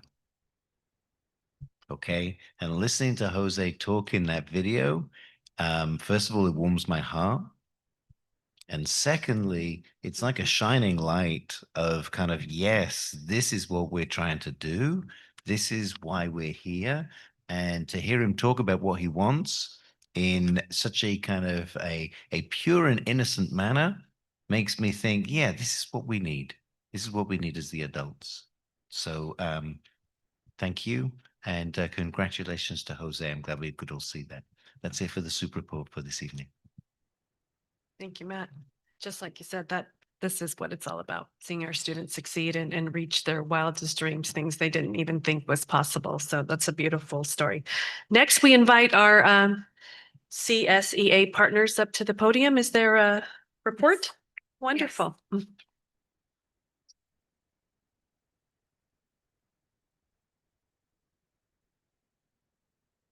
Okay, good evening, board members and Superintendent Dr. Turkey. My name is Ramona Gariffi, and I am the president of CSEA Chapter 6. I'm here tonight to address the ongoing bullying, intimidation, and interference by district administration towards our union and our members. This behavior is unacceptable and it must stop. Let me be very clear. No one in the district administration has the authority to interfere with how CSA conducts its operations, selects its representatives, or carries out union business. Under the Education Employment Relations Act, specifically California Government Code Section 3543.5, it is unlawful for a public school employer or its representatives to interfere with, intimidate, restrain, coerce, or discriminate against employees or their union because of protected union activity. That law applies to everyone, the superintendent, the assistant superintendent of human resources, principals, and vice principals. You do not get to question why someone is on a committee. You do not get to say someone should not have been selected. You do not get to suggest that CSCA made a wrong choice. Statements like, why is this person on this committee, or they should not have been selected, are verbal abuse, and they are direct interference with union activity. We will not tolerate this any longer. Our members consistently report being bullied, intimidated, and demoralized behind closed doors. While this board publicly speaks about equity, respect, and treating people equally, those words mean nothing if they are not reflected in your actions. You're supposed to be examples for students, examples of professionalism, examples of respect, examples of integrity. Yet our classified staff are being treated like second-class citizens simply for participating in union work or standing up for themselves. Tonight, I'm putting you on notice. CSA Chapter 6 expects an immediate end to administrative interference in union business, an immediate end to verbal abuse and intimidation, accountability for administrators who violate the law and professional standards. If this behavior continues, we are prepared to take this further through the appropriate legal and regulatory channels. We are not asking for special treatment. We are demanding equal treatment, dignity, and respect as guaranteed by law. We are done being silent. Good evening. Last year, CSCA was invited to participate in the Community Alliance meetings. This year, we were removed and excluded. We were told that classified employees and CSCA do not do anything for our students. This statement is not only false, and it is insulting. Classified employees are often the first people our students see in the morning and the last ones to see at the end of the day. We are the ones who greet them, support them, keep them safe, listen to them, clean their spaces, feed them, transport them, and stay late when they are in need of it. To suggest that classified do not support students shows a fundamental misunderstanding of how schools actually function. Beyond our daily work, CSEA Chapter 6 actively gives back to students. As our chapter, we provide scholarships for them, support school activities, and invest in our own time and resource into this community. We do this because we care, not because we have to, but this is who we are. Thank you. Thank you. Thank you. And we look forward to repairing our relationship because a lot of us live in this community. I live in the middle of Castroville, next to the rec center. I've been here since 1948. My grandparents settled here. We have a huge family. If you want our support for anything, we'll be there for you like we were in Sacramento. But when you treat us like this, it's hard. And I just can't see it anymore happening. It hurts. We want to collaborate with you, but the treatment has to stop. We have family in Prunedale. I grew up in Moss Landing. We have a big support in Castroville. We look forward to trying to repair our relationship. Thank you. Thank you. Thank you. Okay, we will be moving on to our next agenda item, which is the Teachers Federation. Do we have a representative? Welcome, Cassandra. Good evening, everyone. Cassandra Cuellar, second grade teacher at Elkhorn. Quick update. Sarah Turner, vice president, asked me if I would update everybody that during winter break, her electrical wiring got fixed and she no longer has a generator. Everything is working great now. Her room is warm again. And she just wanted me to let you know she appreciates it. She had spoken about this, I think, a few months ago. So a good update from Sarah Turner. Great update. Thank you. Okay, we will be moving on to our first discussion action item, which is to adopt resolution number 2620 honoring Dr. Martin Luther King Jr., and affirming the importance of truthful history. Will you be? Yeah, absolutely. Okay, so Monday was obviously Dr. Martin Luther King Day, and Dr. Martin Luther King was really, he upheld truth. He asked people to come together. He was a shining light, and exactly where we are in the world today, I think that's what we need, both at a local level, at a national level, and from the perspective of truth, from the perspective of a shared humanity, from the perspective of why we're here in the first place. We shouldn't be fighting. We should be coming together. So with those thoughts, I ask the board to approve this resolution. Thank you. Okay. For clarity, it's adopt this resolution. It's adopt the resolution. Thank That's you. the agenda. That is correct. Yeah, Okay. absolutely. Thank you. We will start with technical questions and I will begin with you, our board trustee. I'm sorry, student trustee. No questions. No questions. Angela. Any questions? Okay. Martha. No. Adriana. Rick. Okay. Now we will open it up for public comment. Seeing none in the boardroom, is there any on Zoom? Okay. I will invite a motion. Motion.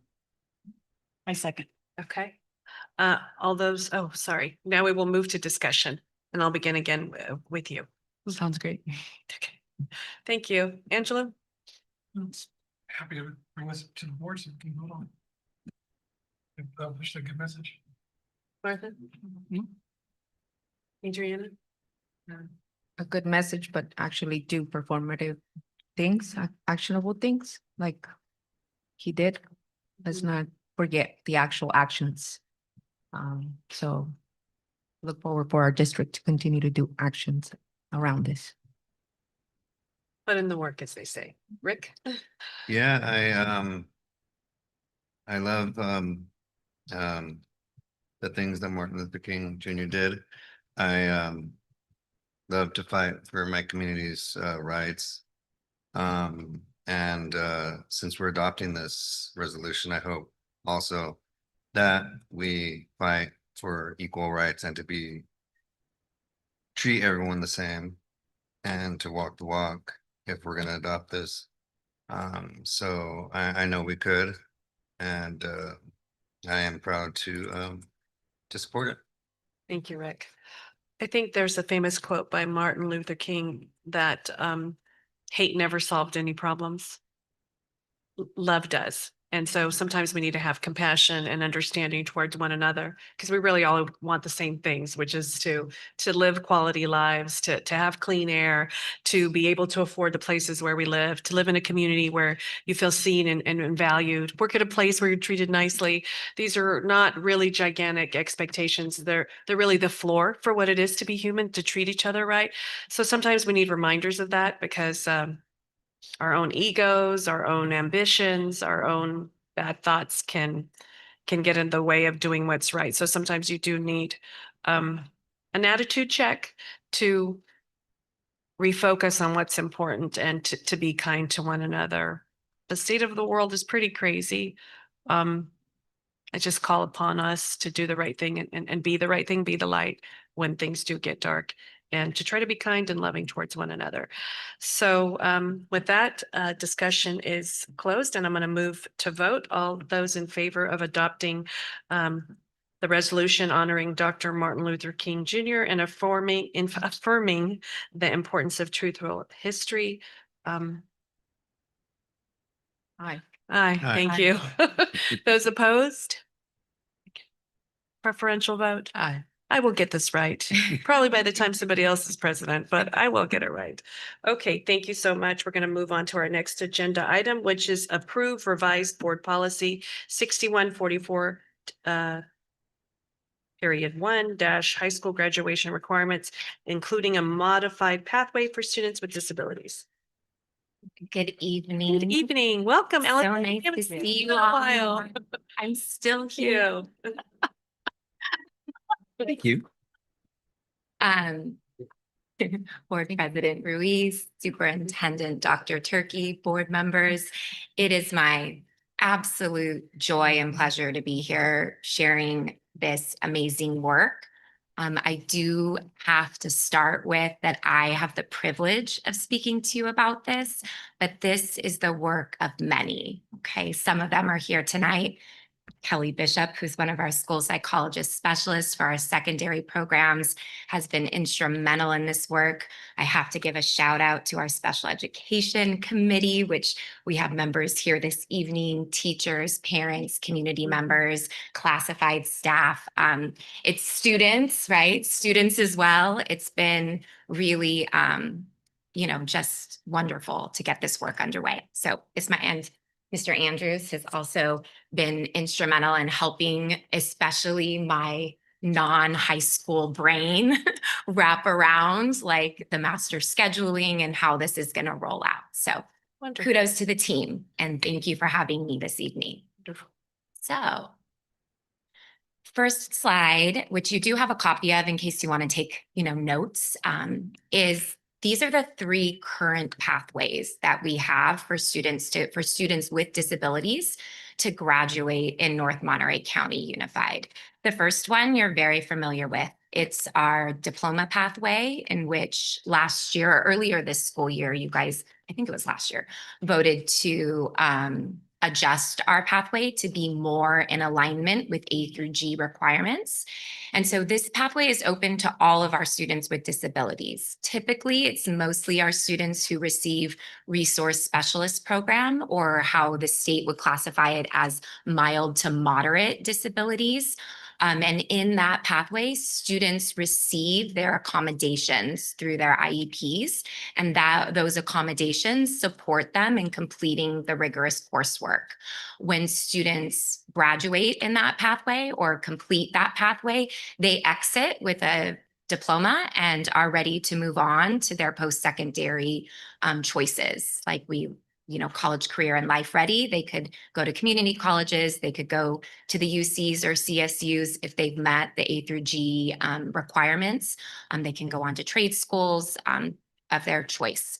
Pathway 2 is one that many of this board, I think most of this board, adopted a few years ago. This one is through the state of California.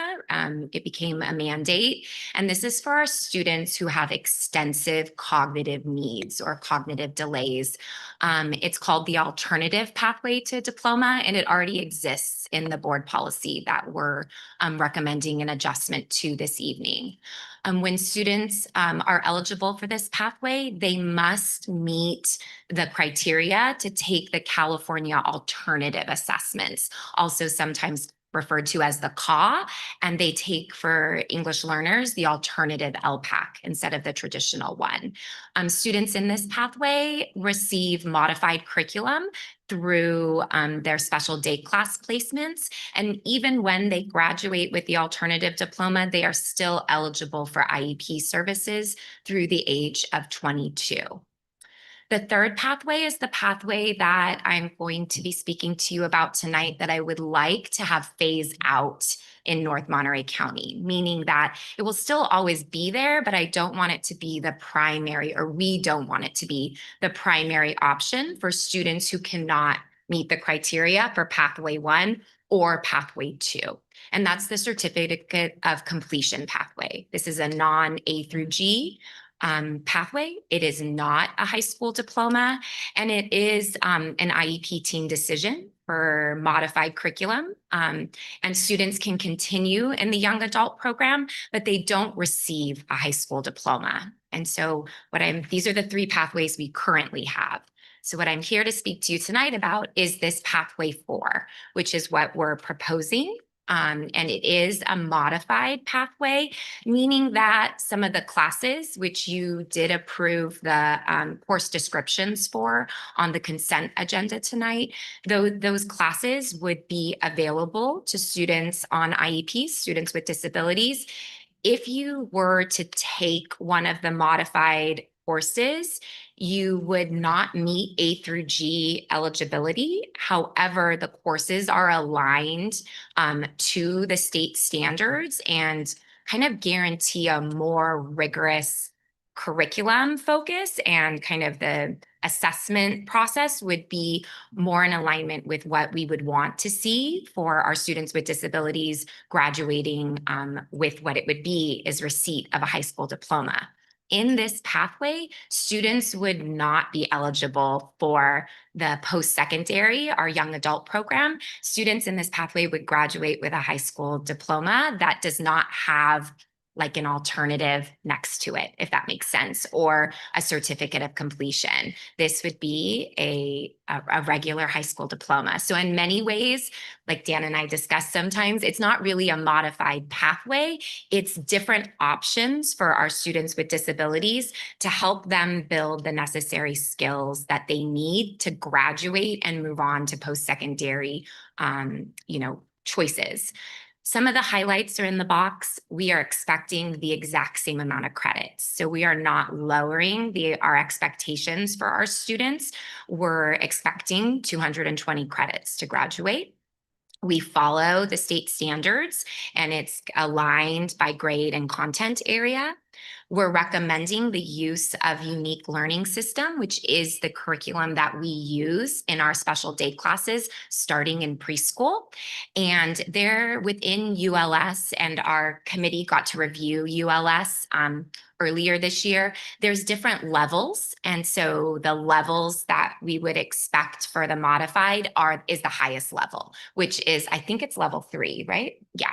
1 is lower for that, and then 3 is the highest. And so our essentials courses for our alternative pathway to a diploma for our students with more significant cognitive needs, they would be using the curriculum at like level 1, maybe level 2. But for our modified courses for students to graduate with a high school diploma, we're expecting them to be using level 3.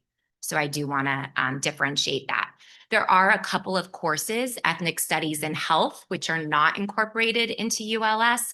And so our recommendation is to use a program that has been successful for students with disabilities in credit recovery, but we would not be using it as credit recovery. You can use Bright Thinker for first-time instruction. And so that would be the recommendation. I do want to reiterate that it's non-A through G, and it would be separate classes because we want to be transparent with you, our community, and our families and students. That is what it would be. There is a section of educational code and an assembly bill that were passed, which are linked there. I can answer more questions about them if you would like, but they give local education boards like yourselves the authority to allow for exemptions as well as modified coursework, meaning the courses like the course descriptions that you approved on consent. So you have the power to do that. This is just a little bit of what the language would look like for the board policy 6146.1 for high school graduation requirements. We would be recommending adding one section, which is up here on the screen and within your packets for you to review. And then the second paragraph is the one that allows for the modified classes. Okay. And then when we update board policy, we also want to make sure that in our administrative regulations, we know how we're going to do this. And so this slide reviews and makes it very clear. The credit total, it's only through IEP team authority that a student would be eligible for this pathway. And IEP teams, just for those who have never been a part of them, include teachers, administrators, special education service providers, the student in high school, right? We include our students as much as possible. Sometimes they don't want to be there the whole time or they're a little intimidated, but we have the case managers talk with them to get that. We are looking at for the exemption portion that the requirements are currently for the current ninth graders that they meet world languages, visual and performing arts, and CTE courses. And you all would be approving this evening to allow those to be exempted by the IEP teams. On one of the handouts that Kelly gave you is kind of a chart that goes through the different options for graduation. And if you turn to probably the second, let me make sure, the second page, in the top box, the left one, where it has the world language VAPA CTE that equals 70 credits. In the second column is the column that we would be adjusting, where we expect 70 elective credits for our students on the taking modified classes or our students with IEPs. However, those could be met in a different way. For example, some of our students with disabilities take a course called Tutorial, where they receive direct specialized academic instruction and support from a special education teacher. So if they took Tutorial for 4 years, that would be 40 credits. And so those 40 credits could count towards these 70. So we're not sort of adding more to students with disabilities, but rather adjusting the courses to allow them to be more successful. Okay. And linked here are the modified courses and descriptions that were all updated on the consent agenda. You can see the credits. You're welcome to click on those. The public should be able to access those in the community and review them. In it, it gives all of the description of what we will be targeting in those classes. And it's really a nice scope and sequence. And again, I have to give a huge shout out to Kelly Bishop because she wrote every single one of these. And so that was a really big feat. And so thank you to her because we can't do this work alone. Just so that we're being very transparent, there is entry criteria into this pathway. So it's not open just to anyone who has an IEP, right? So in our special day class program, students would be receiving specialized academic instructions, and they would not meet the eligibility for the CAW, the alternative assessments. There is a rubric and kind of like an assessment piece that IEP teams must complete to determine if a student is eligible for the CAW. And we're supposed to have less than 1% of our student population identified for the CAW. We are slightly over that at 1.3%. However, some of you, I'm pretty sure were on the board back in the day when we brought classes back from the county office. And so that's part of the reason why our percentages is up, is we send limited amounts of students out of our district. And so each year I complete a survey to the state about this and say the reasons why we're a little bit over the 1% threshold. And then IEP teams must use triennial data, which happens every 3 years. Students are reassessed for eligibility. And in that, students receive cognitive, academic, if they have speech and language or occupational therapy, they receive assessments again to determine their eligibility. So it really is good data that's individualized for the student. So that would help us determine.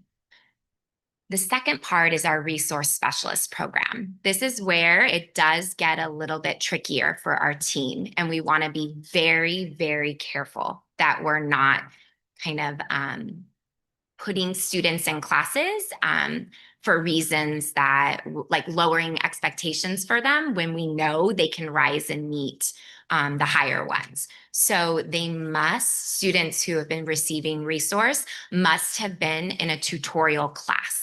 So if tutorial each day is not available to them and they're failing some classes, we're going to recommend step 1 is have them attend tutorial before they enter into more of the modified classes. So if they are still struggling, right, we're going to look at why are they getting D's and F's, right? Is it because of attendance? Then we're not going to be recommending this pathway, right? Because this isn't like to fix chronic absenteeism, right? It's if you're not coming, we know you're not learning. So then we need to get you to school first and have every opportunity for you to learn your curriculum. Following that, they must use the formal academic assessment that we use in our IEP process, because that data will really give us information about how far behind a student is based on their cognitive ability. Okay, so that one is a little muddier, but I promise you we'll be working really closely with everyone to make sure it's not a just like a place where we have our students with disabilities go. Oops, I went too far. So remember that the goal is that all students with disabilities graduate college, career, and life ready. And as a department, as a team, we really feel that this pathway or these classes will provide a greater opportunity for our students to graduate with a higher skill set than we're graduating some of them with now. All right. Yes, go for it, Dan. Thank you. Do you want to? I was just lurking behind her. It's all good. No, I'm here to back her up. The work that Allison, Kelly Bishop, and others have done, very impressive. There's a song in the Broadway musical Oklahoma, "With Me, It's All or Nothing," which I will not sing to you now. In our mission statement, we want all kids to graduate college, career, and life ready. And sometimes people with really good intentions get stuck on the all. And so, right, we did a great job of updating our graduation requirements. To be college ready for some of our students with disabilities first starts with a high school diploma to open up the pathway through junior college through other routes. So for me, this effort is not a limiting effort. This is how we open up the road. This is how we smooth the way. Earlier tonight, I said our graduation rate decline is most affecting this particular subgroup of students with disabilities. The work that Allison and her team are putting forward with the full support of the high school aims to change that. right? We want all of our kids to have that opportunity and that pathway open. And that's all. I won't talk a long time, but I just want to let you know that we are fully supportive of Allison, her team. We share the same vision, which is to make sure that our kids have a clear pathway to success. Well, thank you both. Yeah. For that very informative presentation. We're going to start with technical questions with our student trustee. I just have one question. Absolutely. Like say if/1 this gets approved, do you have like a timeline on when it would go into effect? Yes, great question. So it's intended to support our current ninth graders here at the high school. So it would technically take effect immediately, and then all grades following. So starting with ninth graders this year, and then go into each year. So like next year in the 26-27 school year, right, we would be serving ninth and 10th graders under this possible pathway.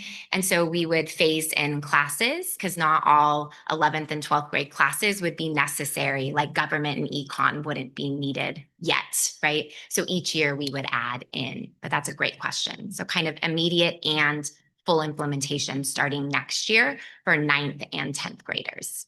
Thank you. You're welcome. Thank you, Adriana. Angelo, do you have any technical questions? Okay, Martha? No. Adriana?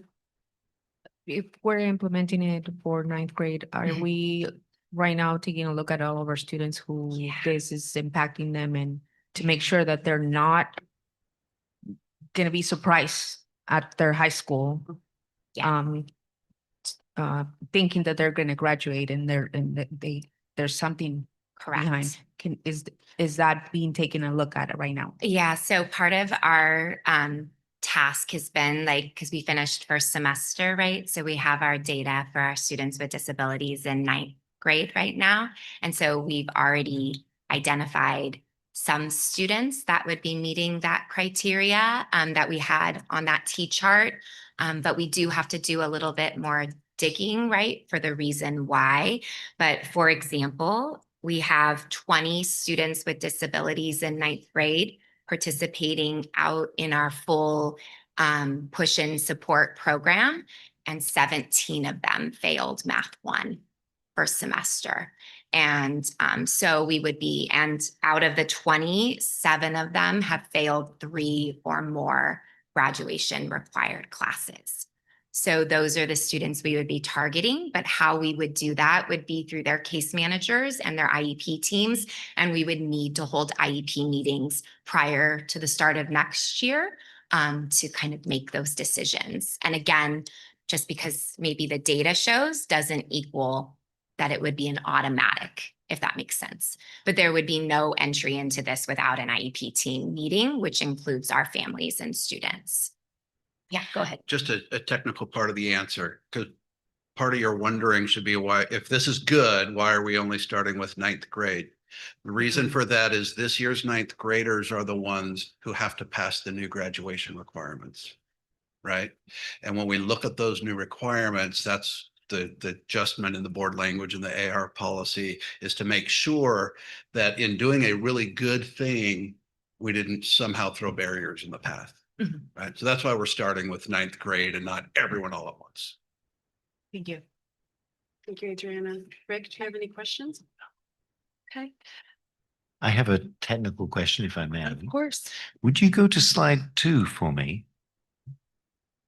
Alison, would you mind clarifying something for me? I'll just go through it. So pathway 1, 2, and 3, this is what we currently have available. Yes. So pathway 1 would be for any student with an IEP who can currently access all of the A through G requirements, the same as any other student, and they would graduate with a diploma, which is A through G eligible for any other student. So pretty high achieving students with disabilities. Yes. Okay. Pathway number 2, this is for our students with the most need, with the most cognitive delays. Correct. And they would take the alternative assessment and they still would get a diploma because that's what the state mandates.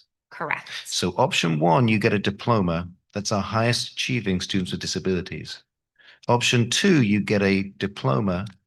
That's our most cognitively delayed students with disabilities.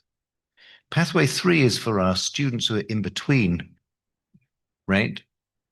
And those students who are in between, they're still struggling to meet those A through G requirements, except they're not cognitively delayed enough to take the California alternative assessment, and they do not get a diploma. Correct. Instead, they get the certificate of completion, which is below a diploma. Correct. Hence the need for Pathway 4. You summed it up beautifully. You're like ChatGPT. Why, thank you. Thank you for answering. Thank you for answering my technical questions. Start calling you that. Thank you. Thank you. Okay, at this time, I'll invite public comment.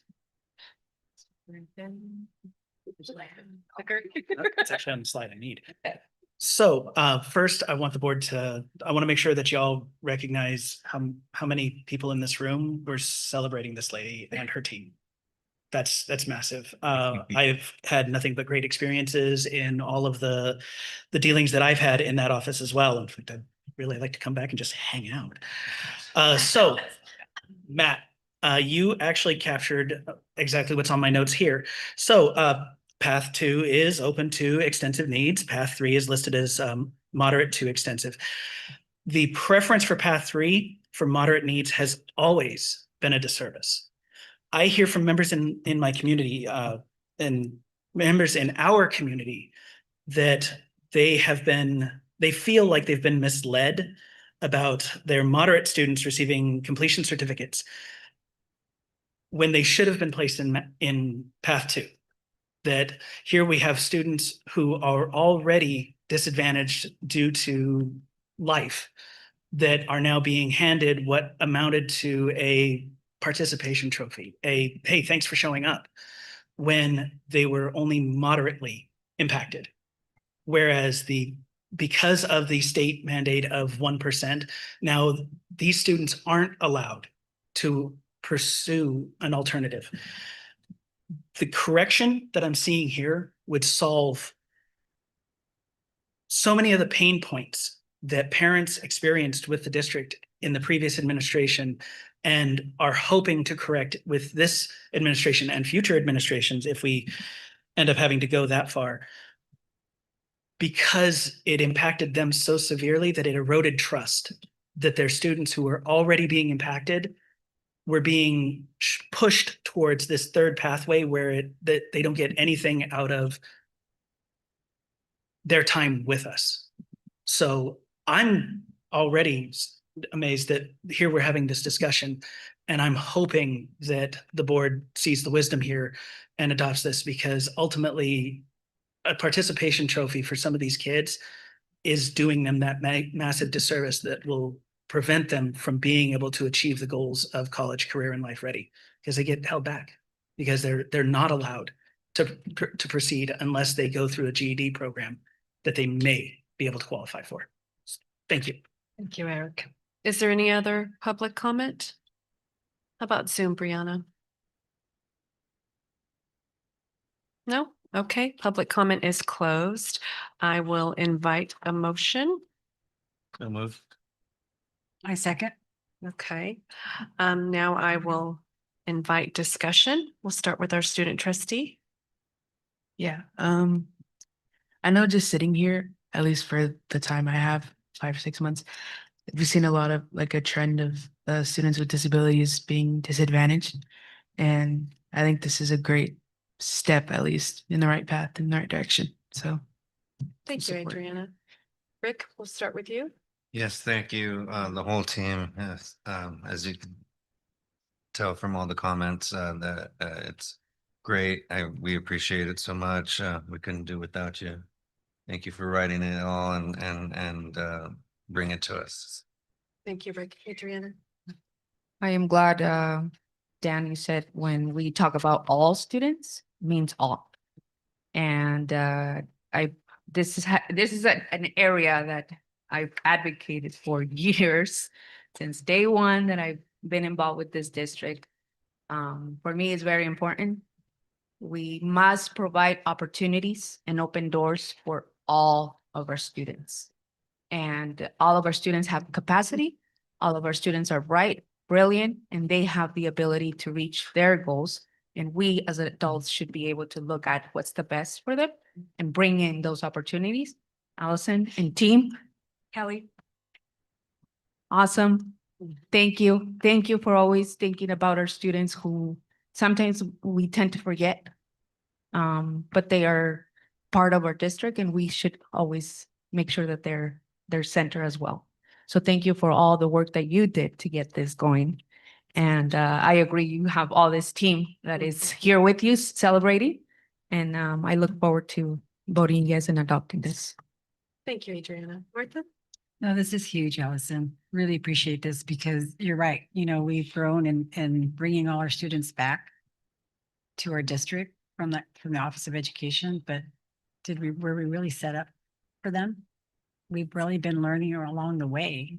And it's really been awesome to see the participation from everybody. Even I think you guys have like a special ed committee, right? Where parents and everybody were probably involved with this too. 100%. And that is huge. We've had And 6 meetings so far. 6 meetings? Yeah, so Since last spring. I could tell there was a lot of work behind this. Yeah. It's amazing to see this because I just kept on thinking about those students that we were greeting, you know, during graduation, coming through the stage on wheelchairs and stuff. So some of those were getting certificates of completion. Correct. And honestly, I didn't even know that. Yeah. You know, so I don't know what that percentage was, but thank you for bringing this forth. So everybody gets that equality that we're talking about and inclusion that they should get. Yeah. You know, to be successful in life. So thank you. Thank you for doing that. Thank you, Martha. Angelo? Yeah, so I'll be ready. I do want to make a comment about what you brought forth today, because teaching here, I saw a student of mine who thought he was getting a high school diploma. So, I had a student of mine who thought he was graduating with a high school diploma and did not. He had a certificate of completion, and there was confusion during his IEPs. He later returned and got a high school diploma through our adult education. And what I think is like, well, how are you not cognizant enough to get a high school diploma at 18, but you were cognizant enough to get it at 19? So obviously, we see that we had an issue here. And what I want to applaud you and give you, I know you don't do things for credit, but it does need to be said. It's easy to destroy. It's hard to build programs. I think in the past few years, as I've seen as a trustee, we've been wanting to get our, change admin, change the district ways. It's easy to break things down, but it's hard to build. And I think of Leo Tolstoy. What do you say? The 2 most powerful warriors are patience and time. And I want to make sure that you get the recognition of this, because reality is we're going to obviously vote in favor of this, but they're going to be like, hey, board, thank you for making the changes. In reality, the board didn't do anything about this. You did this on your own because you did a self-introspection in our program. What could I do to fix this issue that you identified? And you took the initiative and charge to fix the system for our kids. So I really want to make sure that the public knows that our sped director did this on their own. I know the public's been saying things, but you didn't even know that. You just saw an issue and you fixed it. And that's what fixes the district, is when we have great employees like this that don't always need to be reminded. They don't need to hear the vitriol online. They don't need to hear the badgering from trustees or others. They just do an honest assessment of how my department is running. Is there a problem? And if there is, it's not something that's bad with you, but it's only bad if you leave the problem alone and let it grow. Or do I take charge and fix it? It's very inspirational for all your staff and also for everybody here at our school to see that. It's just very exciting because it really shows that we are moving in a positive area. And I want to remind people, it does take time. It does. We are in an era where we want instant gratification with just everything in the past 20 years are gone, and they don't realize that the systems are easy to destroy, but it's just so hard. It takes so long to build it up. You're not going to get what you want overnight. It takes hard work. And I want to acknowledge all your hard work that you've done. And thank you for this. Thank you, Angelo. I think it's all been said. Kudos. Okay, so the item before us is to approve revised board policy 6144.1 high school graduation requirements, including a modified pathway for students with disabilities. We're going to begin with our student trustee and the preferential vote. How do you vote? Aye. Okay, now we're going to move to the rest of the board. All those in favor? Aye. Okay, any opposed? Motion carries unanimously. Thank you so very much. Thank you all so much.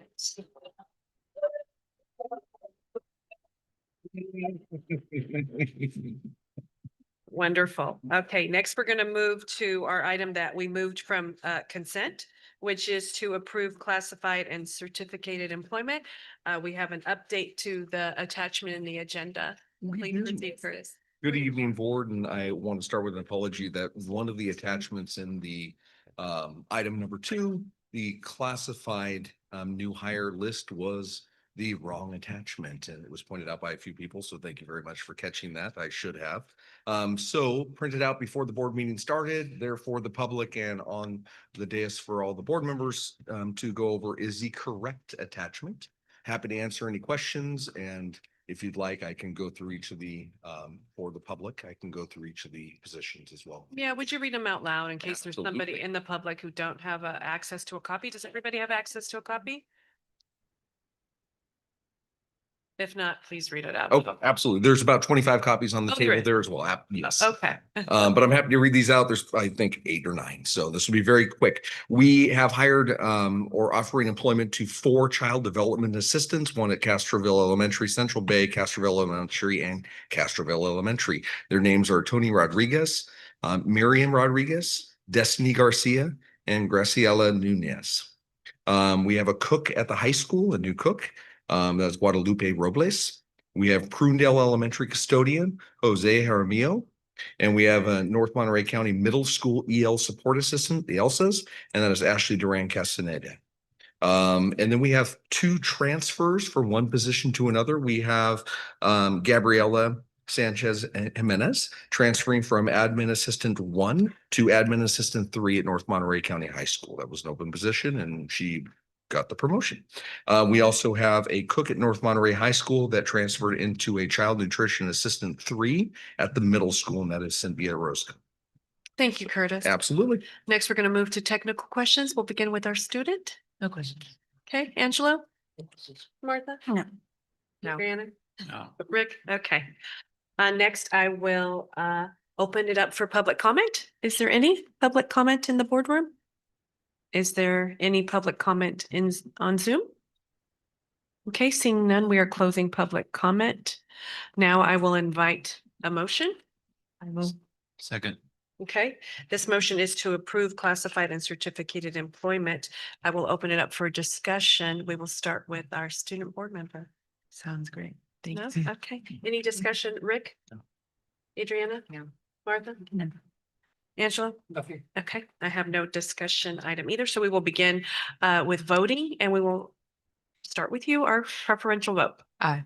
Okay, all those in favor to approve classified and certificated employment as presented by Curtis? Aye. Aye. Aye, okay. Any opposed?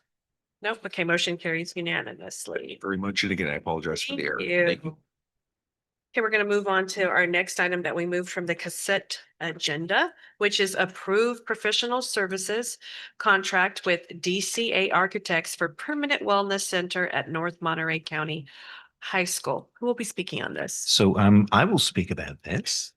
So what you see before you is it's a quote which came through for $78,357. So I'll talk about timeline first, and then I'll talk about the process which this went through to get here on this board agenda. Okay. So in terms of timeline, our timeline to complete the wellness over here is for the summer. Okay. So to get that done, we need to get the architect employed, first of all. Right, get all those things squared away in terms of DSA, and then have it ready to actually do during the summer when there aren't students here. Okay. Now, in terms of this actual thing which you see before you, the district completed a request for qualifications for architectural services in the summer of 2024. Okay, this is something which is done on a fairly regular basis, and we're actually going to go out again and do it again soon. So from that list of approved firms, so then the district gets this list of approved firms. Okay, from that list of approved firms, we reached out to 3 qualified architectural firms. 2 of those firms came back and gave us quotes. One of the quotes was for 98,000. The other was for somewhere around 89,000. After further discussion negotiation, it was revised down to $78,357. So the quote which you see before you was being utilized using that request for qualifications process. And there were a couple of quotes came in, and this is the most competitive one. So that is why you see it before you today. Thank you, Matt. We're going to start with technical questions. We'll begin with you, Adriana. No questions. Okay, Angela, No questions. Martha, Adriana, Rick. Okay. Next, we will move to open it up for public comment. Is there any public comment in the boardroom? Okay. Seeing none, we will move to Zoom. Seeing none, we will close public comment, and now I will invite a motion. I move. Second. Okay. Now we'll open it up for discussion, and we will start with you again. No comments. No comments? Okay. Angelo? No discussion. Okay, thank you. None. None? None. Adrian? No. Rick? Okay. Seeing none, we will move to voting. We'll start with our preferential vote. Aye. Aye, okay. Now we'll move to the rest of the board. All those in favor? Aye. Aye. Aye, okay. Anyone opposed? No, motion carries unanimously. Let's move on to our next agenda item. Board requests for information and or possible future agenda items. We're going to start with Rick. Yes, I just wanted to have say information. Thank you to the community that came out and provided input. Appreciate it so much. And a request, I don't know if it's a thing, but I thought it'd be a good idea since we do so much for our homeless population and the families already, through the FRC and, supper and stuff like that. I didn't know if it's a thing, but just throwing it out there, maybe we could throw out some food distributions and with partners or meals like the rec center does, and they're way smaller than us, so I think that'd be a great idea. If we could explore that, that'd be great. Yeah. Thanks, Rick. Thank you, Rick. Adriana? None. Thank you. Martha? Angela? I want to double down on this. I would like faster follow through with trustee Rick's about our homeless population and our homeless students to see what more services we can provide to help bridge that gap. Okay, anything else, Angelo? Nope, that'd be it. Do you have any requests, Adriana? No. No? Okay. With that, we will move to our next item, which is adjournment. Is there a motion? Do we have to motion? Do we have to motion? No. Point of order. I thought we did, or we don't. I just adjourn it? Oh, I love it. Whoever wants to stay can stay. Okay. Going once, going twice. Meeting is adjourned at Yay. 8:25.